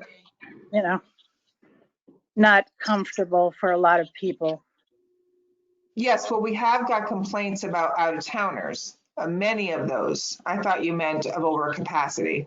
No complaints about overcapacity. We have gotten complaints about people parking at Henley, lots of out-of-state plates, people walking in, not paying, loads of that. Right. And I actually have heard about the social distance thing as well, that people, a lot of kids are down there together. And quite frankly, I've driven through a few times as well on weekends, and there have been bunches of kids here and there. And the people have been sitting in the cars, just sitting there. So I've been amazed too. And that's it. That's what I wanted to say. It's back. How? I just wondered if you had been getting complaints. Okay. All right. Thank you. Lori and Pam, I just jumped on that site right now too, and there was a question about the playgrounds being opened, just to let you know. Yeah, and we will address that further down. We received a handful of letters about people walking in and from out of town. As I said, it is legal for people to walk into our parks. I will say it over and over and over again. People want a private beach, they can join a country club. I'm sorry, that's just a fact. Thank you. Thank you. Thank you. Okay, so I did not hear anybody making a motion to continue restricting the sale of daily parking passes. Jim? I think Pam said before, and I think she makes a really good point. What we're seeing are there's times where there's not very many parking spots down at the beaches. And what I'm afraid is if you guys don't continue what you're doing, it's gonna turn into a situation where residents are gonna go down there and the parking lot's gonna be full. If you start selling beach passes to non-residents, there's times last summer that on a nice weekend, we would sell 15 or 20 spots a week. So if you take those 15 or 20 spots, that's residents aren't going to be able to go in and use the beach. So I for what it's worth, I recommend continuing to do what you're doing right now. Okay, then I would need somebody to make that motion. Okay. And nobody's making it. Okay, then nobody's making the motion.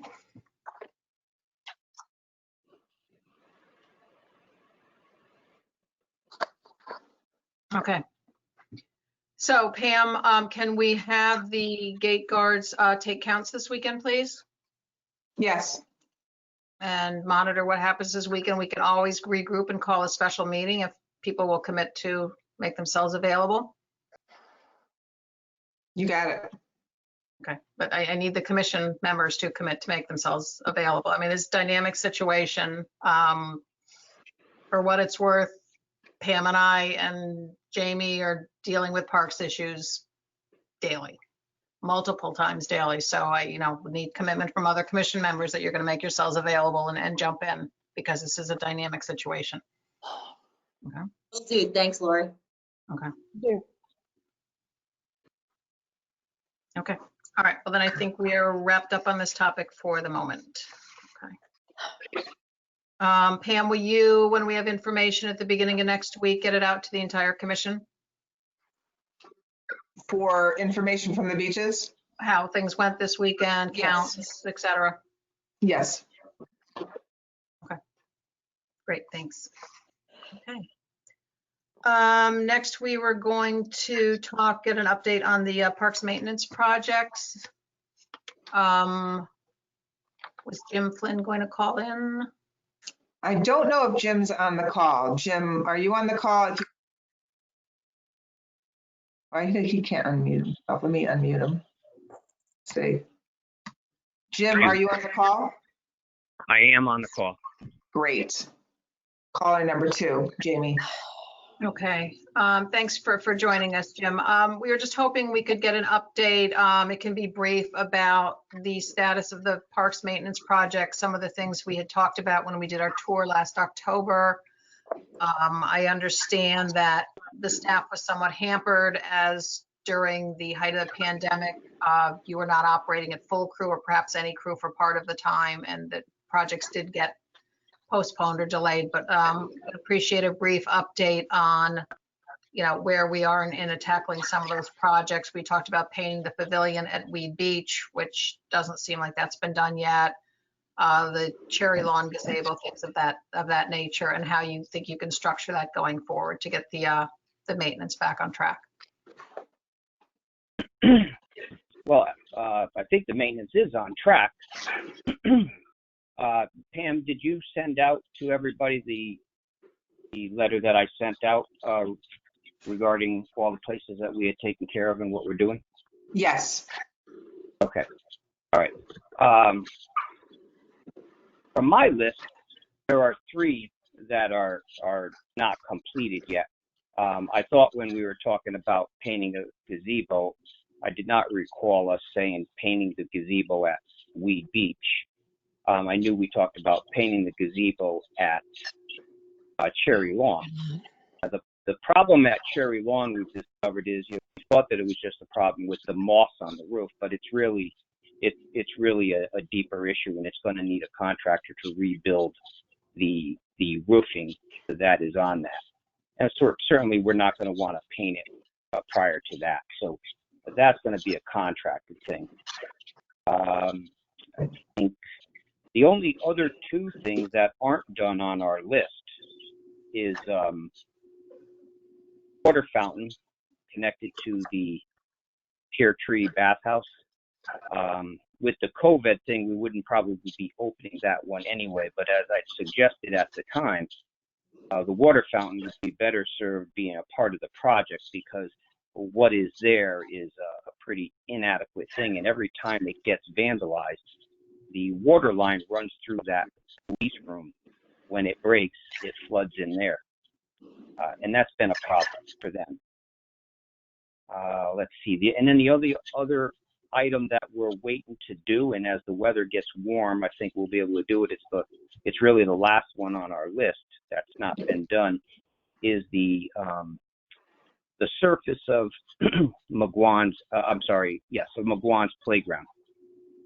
We need the warmer weather for those tiles to make them a little bit more pliable to lift them up and to be able to put them safely back down after we're going to try to clean out underneath whichever ones are raised and re-glue them. As the weather warms up quite a bit, I think it's an open area. The sun should warm those up and make them fairly flexible during the day, and maybe we can knock off a few a day even.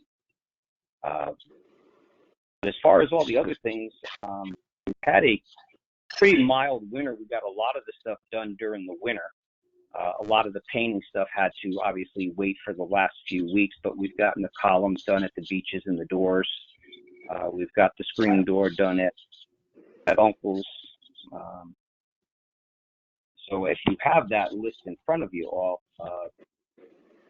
quite honestly, there's nothing left on it. Everything is dated except for those things. But in addition, there's an awful lot of projects that come up day to day with us, whether it be vandalism. Today we took out 3 trees at Cherry Lawn. One of the new cherry trees was destroyed, and we did have 2 dogwoods up near the just outside the baseball field that had died over the course of the year.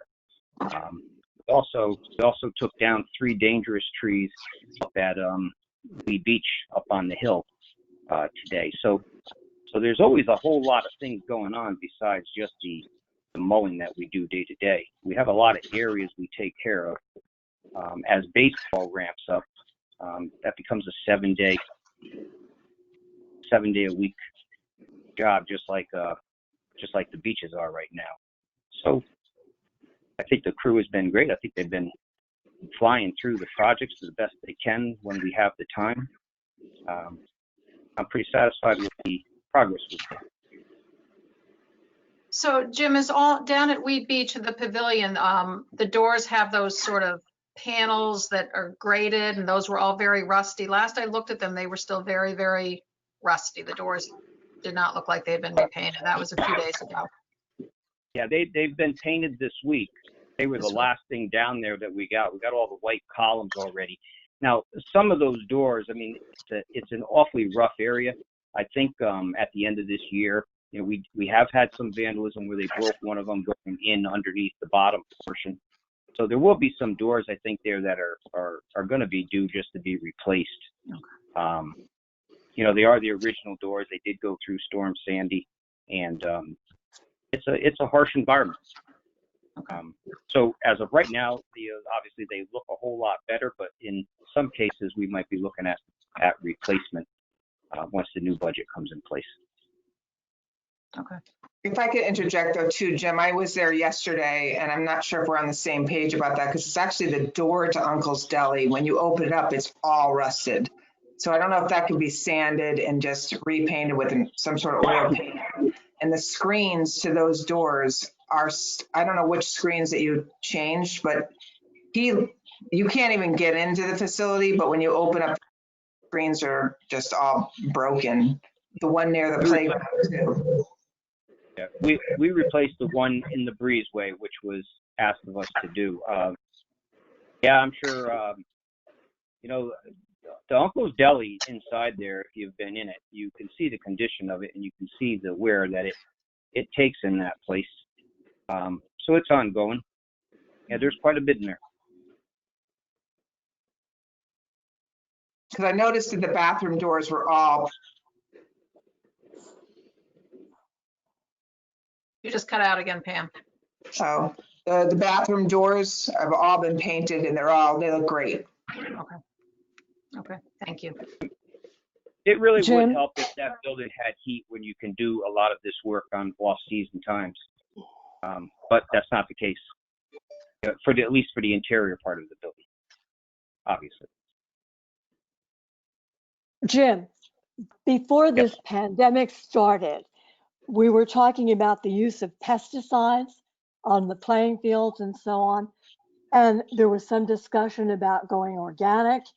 And then, of course, everything stopped. Could you speak to that issue as to what's happening? Yeah, we sent out, I sent out the whole program of what we do, how we do it, and why we do it. Sent that out, I think, in February to all of you. And right. But there we was, did look at, I'm sorry? the materials that you were using are the same in the major ingredient. It's the same thing that's found in Roundup.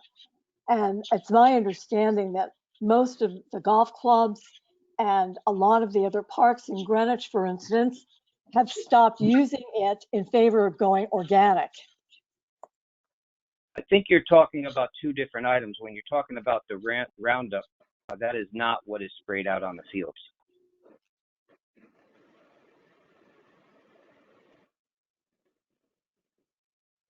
Okay, is what you're using organic? We are not using organics. Okay, well, we had started to have a discussion as to perhaps going in that direction. Yes, and nothing was ever finalized on that. Okay, so you sprayed the beginning of June, correct? That's correct. Okay. Well, I think that's something we should pursue going forward. Well, I think there should be a good, honest discussion of it, if that's what you wanted. Sure. I mean, I guess some people say Greenwich has gone to all organics, and they very well might have. But I know not many places have. It's a whole lot more expensive. Not that the expense is really the biggest issue, but the storage of the materials. It's a lot more material per 100,000 square feet or whatever we're doing. We're doing 15 acres out there. It's a whole lot more material. And quite honestly, at least in my opinion, we have not found something organic that can take care of the weed grasses and crabgrass problems, which we don't want.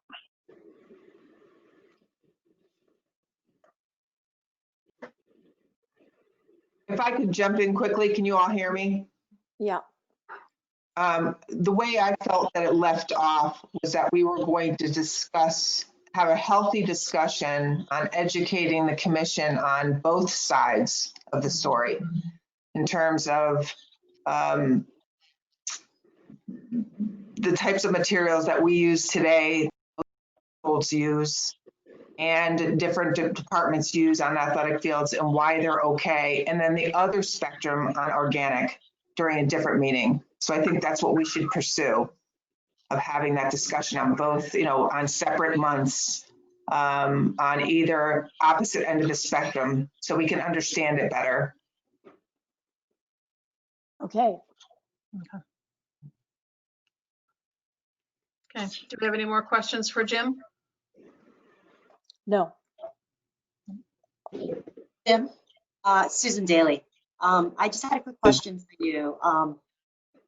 Can you report on the progress with the trash at the beaches that we put in the trash cans? Do you guys empty them, right? We have put the trash cans out, and we send about 3 guys down to the beach every single morning, mostly the beaches. We're still getting quite a bit of partying going on in the sailing area, and we're getting an awful lot of bottles it seems so far this spring. I do attribute a lot of it to, like you said earlier, there's an awful lot of college kids hanging around right now.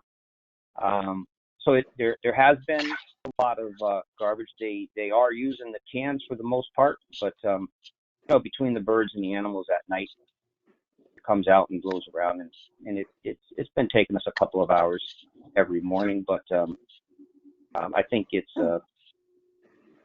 been good to have them back for us at least. Yeah, but I think some of we had pictures from last weekend with the cans completely full, overflowing, and people are just leaving stuff on the ground, which again, I just personally find appalling. Yeah, that anybody would do that. If they brought it in, they should be able to bring it out. I would agree. We empty the cans 7 days a week at the beaches, and there are dumpsters there, but it's certainly it just seems like people have been tied into their houses and not being able to do anything, and it looks like they're enjoying the beaches maybe with more food and stuff. And I mean, I think right now we have it under control.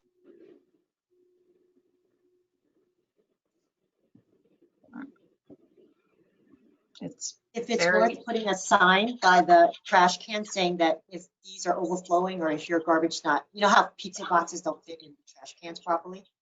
Maybe we could say that there's a dumpster located at, just direct them to it. Maybe it's a little education. I'm not sure that sometimes people may not know where the dumpster is or realize that that's an option. So, I think they end up stuffing these pizza boxes and it takes a lot of room. And I know a lot of pizza's been delivered down there, by all the boxes. And I think they have a 10% off if they deliver to the beach option. I've been looking. I saw that too. Sue, our park monitors remind everyone that there's a dumpster on each site while they're there. That's one of their dialogues.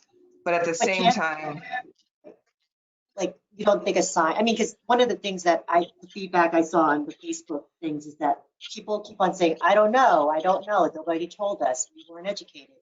And I just want to address some of that, you know what I mean? And if we say to them, yes, this is our cans, and if there's no room for them, we can't make more cans at this point. So if you want to throw your garbage away, and if the monitor's not there, you can walk, X number of steps to the dumpster. Just another thought. I think people sometimes don't intentionally mean to, leave trash there, but then they might have their hands full, and we just offer other education. Right. It's just that there's multiple garbage cans. So in lieu of putting multiple signs all over the beach, that's kind of a little bit of an issue. But we certainly can post something. Since we're talking about garbage, right? Okay, go ahead, Tim. Once the guards come back on, it gets a little bit more manageable too, because they'll hopefully empty the trash cans. They try to empty the trash cans for us at night. And then after they're off, at least what's in the cans is just was generated after the guards have gotten off and our guys empty them in the morning. It seems like it's a little bit easier to handle than right now. But I do think we're in a little bit of an unusual situation with more people home and not at work right now. And it seems like it's more than it has been. But I also know it's only for a short time longer. So. Okay, but the message needs to get out, and whether, whether the press picks up from our meeting minutes or whatever, is people should pick up their own garbage. If they brought it in, they can bring it out. I was down there last week. People left old empty Starbucks cups resting on the water fountains. Clearly, they walked in with their Starbucks cups. They should be able to walk out. To me, there's just literally no excuse. There's just no excuse. It just seems like that's just how people are. I mean, they go to the baseball games at McGuan, and when we go down there in the morning to clean up or do the field, we're taking coffee cups and stuff off bleachers when there's a trash can right behind the bleacher. So I guess people will do what they want to do.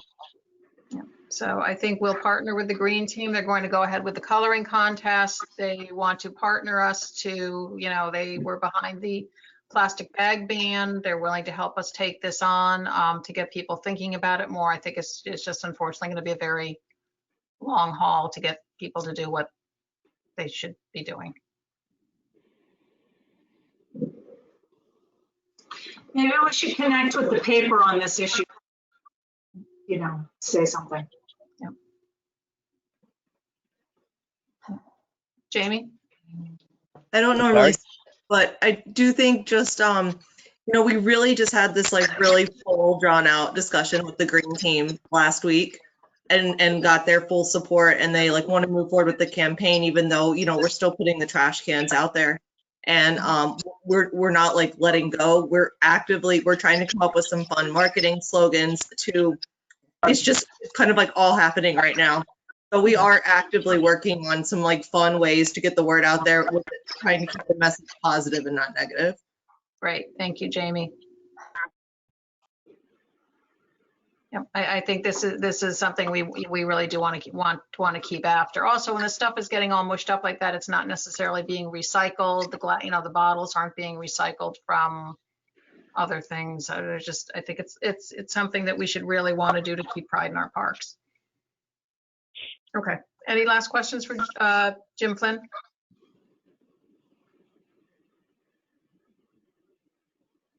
Nope. Okay. And Jim, thank you for calling in. And can I just say a big thumbs up to Jim and his crew? I know they were at half staff and now they're back, and I think they've done an amazing job when they were doing every other week. So just great job, Jim. This is Patty Baumgartner saying thank you. Patty, thank you. The park crew always appreciates the nice words you have to say. Okay, folks. Thank you. Good night. Okay. Thanks, Jim. And, we had talked about doing another park tour this spring. Obviously, we couldn't do that, so we'll look to do another one in the fall. Okay. The next steps on the park rules refresh. It's a long discussion to get into tonight, and I'm aware that the hour's very late already. But what we had done, we finished the paddle section. I had asked that everybody take a fresh read of the parks rules and regulations before tonight. I hope you all did that. I looked at them yet again today. They need so much work. Just so much work. But in terms of really the process, there are a lot of concepts that we are going to have to flesh out as a commission, and I believe we'll want to get public input, possibly have hearings on them. And I put together just a list of things that had come to my mind, and I'm looking for people to think about other concepts we may need to ask and opine on. Some of these things have really come to light during the pandemic as, we were getting questions and going back and looking at the rules and finding things out and whatever. So I will just tick down to start maybe a brief conversation, and let's limit it to just a few minutes tonight so that Pam can wrap up with her report. But for instance, who can buy season stickers? Our rules, refer to residents, which again isn't defined, and we probably need to define residents. I did get a call from a realtor a few weeks ago.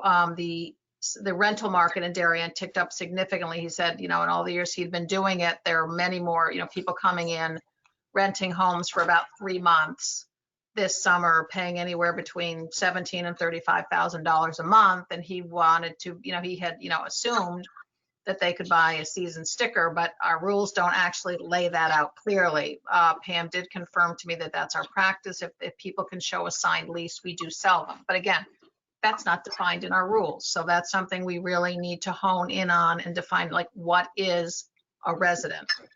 Another thing that I learned is, again, it is not in our published rules, but there has been a practice for some years that we allow town employees, Board of Ed employees, library employees, police, fire, am I missing anything else, who do not live in Darien to purchase a season pass at the resident rate. Maybe we want that, maybe we don't, but again, it's not codified in our rules. I think that's something we should understand, what the practices are. in other towns. I don't know if Jim or Pam could even give us an idea of how many we've traditionally done. We did pause that for this season, given the crowding and the fact that it is not, in fact, in our rules at all. So Jim or Pam, do you have any sense of the numbers that we've typically seen on that? I had asked Jim earlier today, but we don't have those numbers. We can get, Okay. Teased out as library, town employees. I think they are for fire and police, for first responders, but I certainly can come back with that information for you. Okay, so we would want to, look at that and think about it, or possibly at least have an understanding of what the potential population is. I don't know, is it 50, is it 500? It's probably somewhere in the middle of those two numbers. So that's something else we'll need to think about, discuss, and decide how we want to codify. Again, charging an entrance fee for walk-ins, we're talking about it short-term, whether that would be something long-term we would want to think about. And the requirement that anybody who walks in has a pass. So that would have to be something else. Allowing vendors. The ice cream truck has been going in and selling ice cream, which I think we've now prohibited because kids were really crowding around the truck. But the ice cream vendor, and I don't know, others have been allowed to go in and sell ice cream. Our rules are silent about that. The boat launch stickers. Again, who can purchase daily boat launch stickers? What we learned is because, and enforcing that, because we historically did not have a gate guard at Pear Tree until Memorial Day. Most individuals were going in before Memorial Day, launching their boat without the sticker, which technically they should have had, and then they just pull it out in the fall. This year caused some problems because the gate guard was there sooner. I also got a call because there was a contractor who services a lot of boats at Norotan Yacht Club, and he happens to have New York license plates, and he had made a practice over the years of getting people's boats ready that are stored at the yacht club, driving them around, launch them at our Pear Tree. He'd go around maybe 6-8 trips a day, and this year he couldn't, get in. So that's what brought that to light. So we have to think about launching, whether, again, you think about people maybe in New Canaan, whoever, want to come launch their boats for the day. People in other areas use the boat launch. We need to think about that. I asked Pam that the rules do allow for someone to buy a one-day sticker to launch a boat, but Pam said you don't really have any mechanism to sell those. Pam, hello.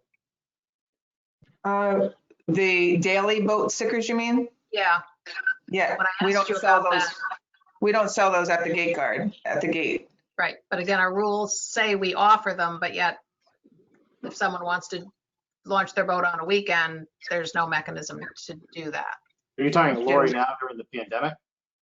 No, I'm talking in general. I'm off the pandemic now. I'm just things that we are going to need to think about in terms of updating our rules. So people can buy a daily pass to launch a boat at Pear Tree. So, not now because we suspended that, but typically it would be $65 that somebody would charge for a daily launch. So we do have, okay, Pam, I thought you had said we don't have a mechanism to sell a daily pass. Might ask you right now. No, not right now. Oh, I thought you meant not ever. No, not now. Okay. So we need to look at that. We also might look at somebody who wants to come in, launch their boat in May, pull it out in October, as opposed to individuals who, want to launch multiple times over the season because they store their boat in their backyard or whatever, and they just want to come in and use it multiple times. Should there be a different fee structure for those two types of scenarios, as opposed to the single launch where I think it's a lot of folks at the boat club, they launch their boat, they put it on their dock, and don't pull it back out again until October. So that would be another thing to think about. We hear about, we have a lot of things of what people can't do in the parks, which then in theory gives us enforcement ability. For instance, loud music is something that our rules are silent on. We might want to put something in there prohibiting loud music, or saying that you have to use headphones would be something we could think about. Skateboarding is another thing that has come up in terms of, especially at Weed Beach, skateboarding on the ramps at the paddle hut, which I know the patrollers have said they're trying to keep kids from doing that. And I think they're skateboarding in the pavilion too, because I've seen a lot of scuff marks in the open part of the Weed Beach Pavilion, which is coming from bikes or skateboards or something, but it's really marked the flooring up. It doesn't look like it should. So those are some of the things I've made on the list. I think it's probably late for us to get going on those tonight, and I don't know whether we have to have a special session just to talk about those. Are there other things that people, thought about as they read the, aside from the fact that the drafting is not ideal and there's sections that are repetitive, but in terms of concepts that we're going to want to hash out, are there other things that people came up with that we can make note of?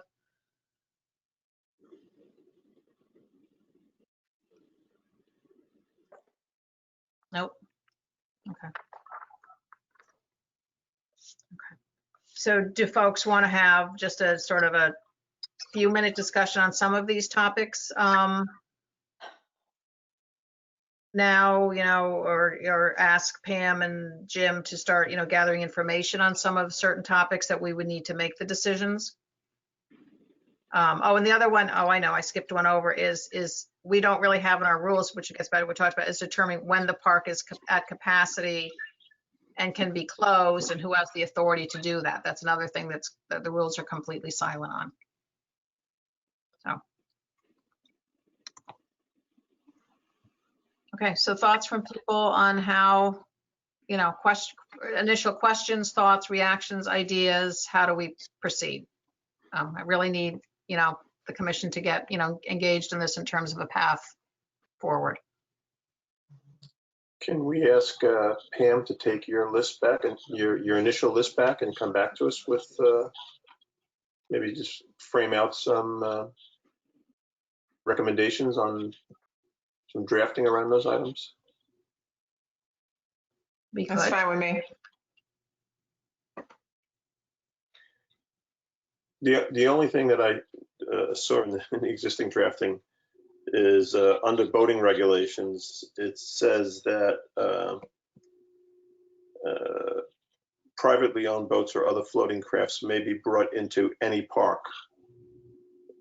So I'm guessing that's just a drafting thing, right? I mean, we don't want to boat in Freight Park, right? Leroy in Middlesex. So We don't want a 10-foot rib in the pond. I thought I'd bring a little levity into the conversation here, but. There's a pond at Cherry Lawn. People could launch a boat there. Well, if there's a pond there, that right. makes some sense. Yeah, but you're right. It's definitely a drafting error. So I think a lot of the boating information was actually in 2 separate addenda. It was like completely repetitive.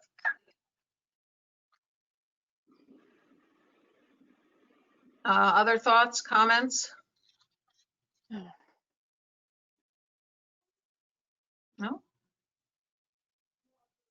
Okay. Amy, I know you like to get into the drafting and making sure things are worded and written well. But again, I think conceptually we have to agree on some of these concepts before we just start, changing the document. Yeah, no, I agree.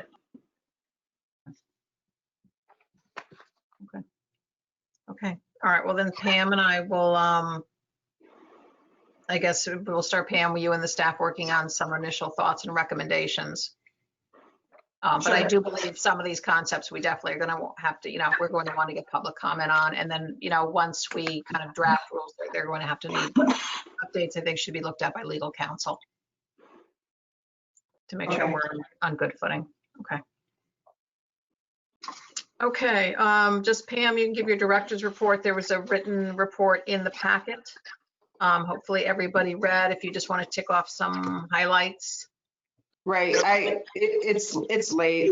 I'm not gonna. I mean, I sent it to all of you. I think the highlights are that I've been working with JST youth sports leagues in terms of how they will provide their programs safely to the residents.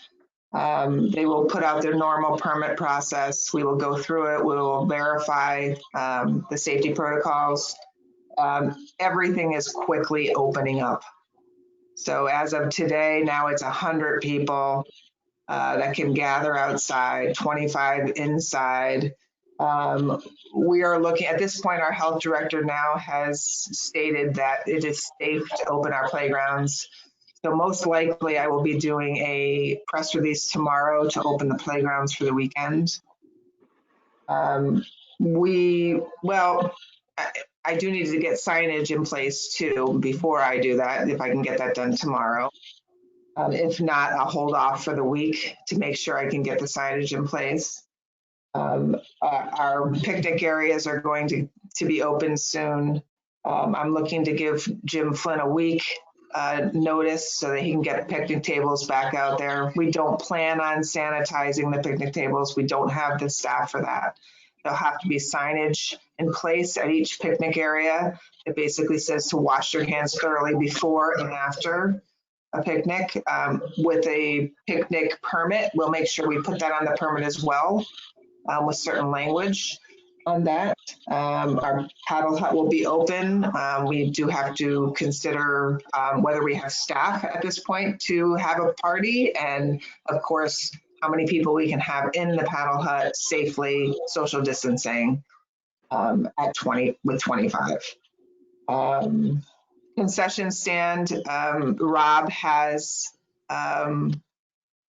stated that he's willing and would like to open the concession stand. I said that I had a commission meeting. I would certainly look at other surrounding towns and guidelines, and the guidelines are open. Restaurants open inside. There's no reason he can't open other than he'd have to be able to get the safety protocols in place before he does so. The other note on here that I didn't mention is that session consultant, because everything is now opening up, we have decided to meet this summer. So in mid-July, and hopefully Rob will be open because he can really get a good feeling for the amount of people that are on our beaches right now and our operations at both beaches, to give us direction and a plan and an analysis to have successful concessions going forward. So we are looking at January 15, 16, and 17. And I'm hoping that after we meet and he is able to do this, and Zoom call like this at our commission meeting in August so that he can speak to the process. If we choose not to have a meeting in August, we'll push that to September because we'll still have time to budget for equipment or look to get the money for the equipment that they have pushed off.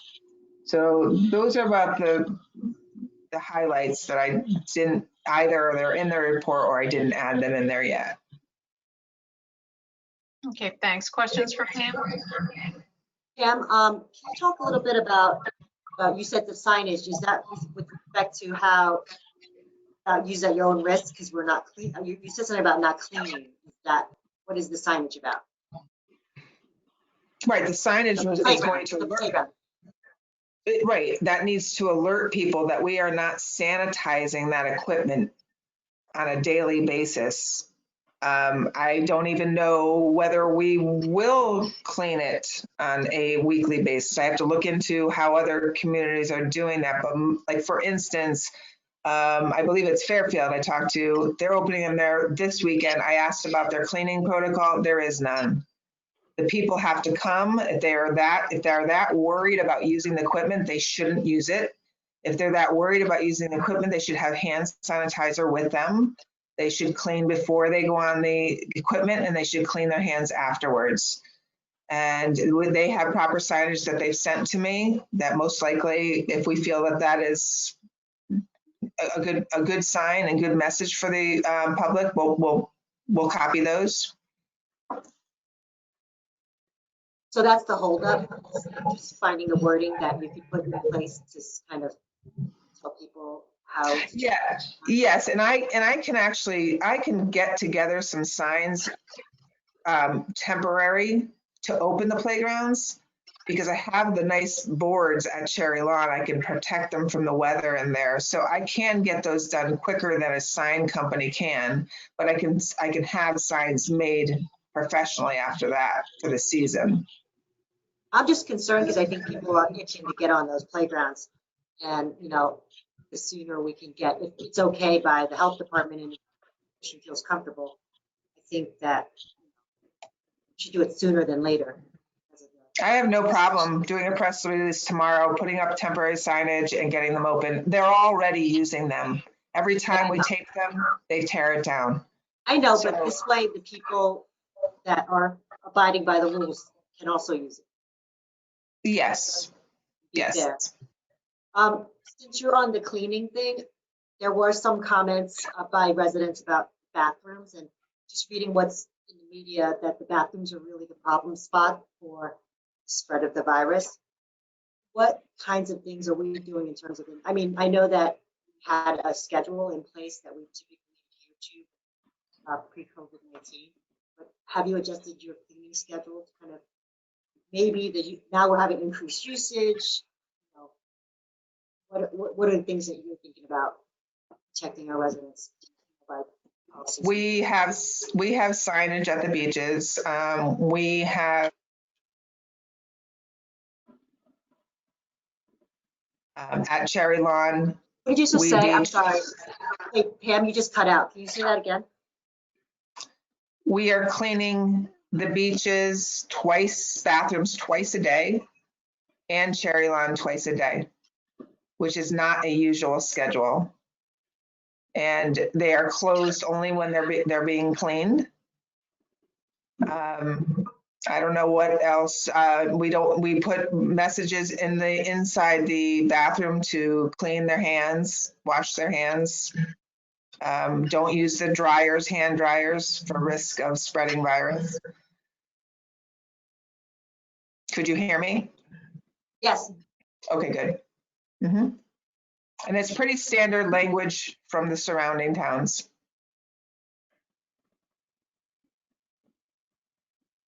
We provide soap, right, in the bathrooms? Do we do sanitizer too? Or just soap? That's not hand sanitizer, correct, Jim?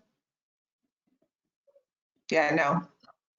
Wait, he's No, we don't give hand sanitizer out. They had it in the portables and they would be completely empty. So no. And I certainly could put something up that says bring your own hand sanitizer.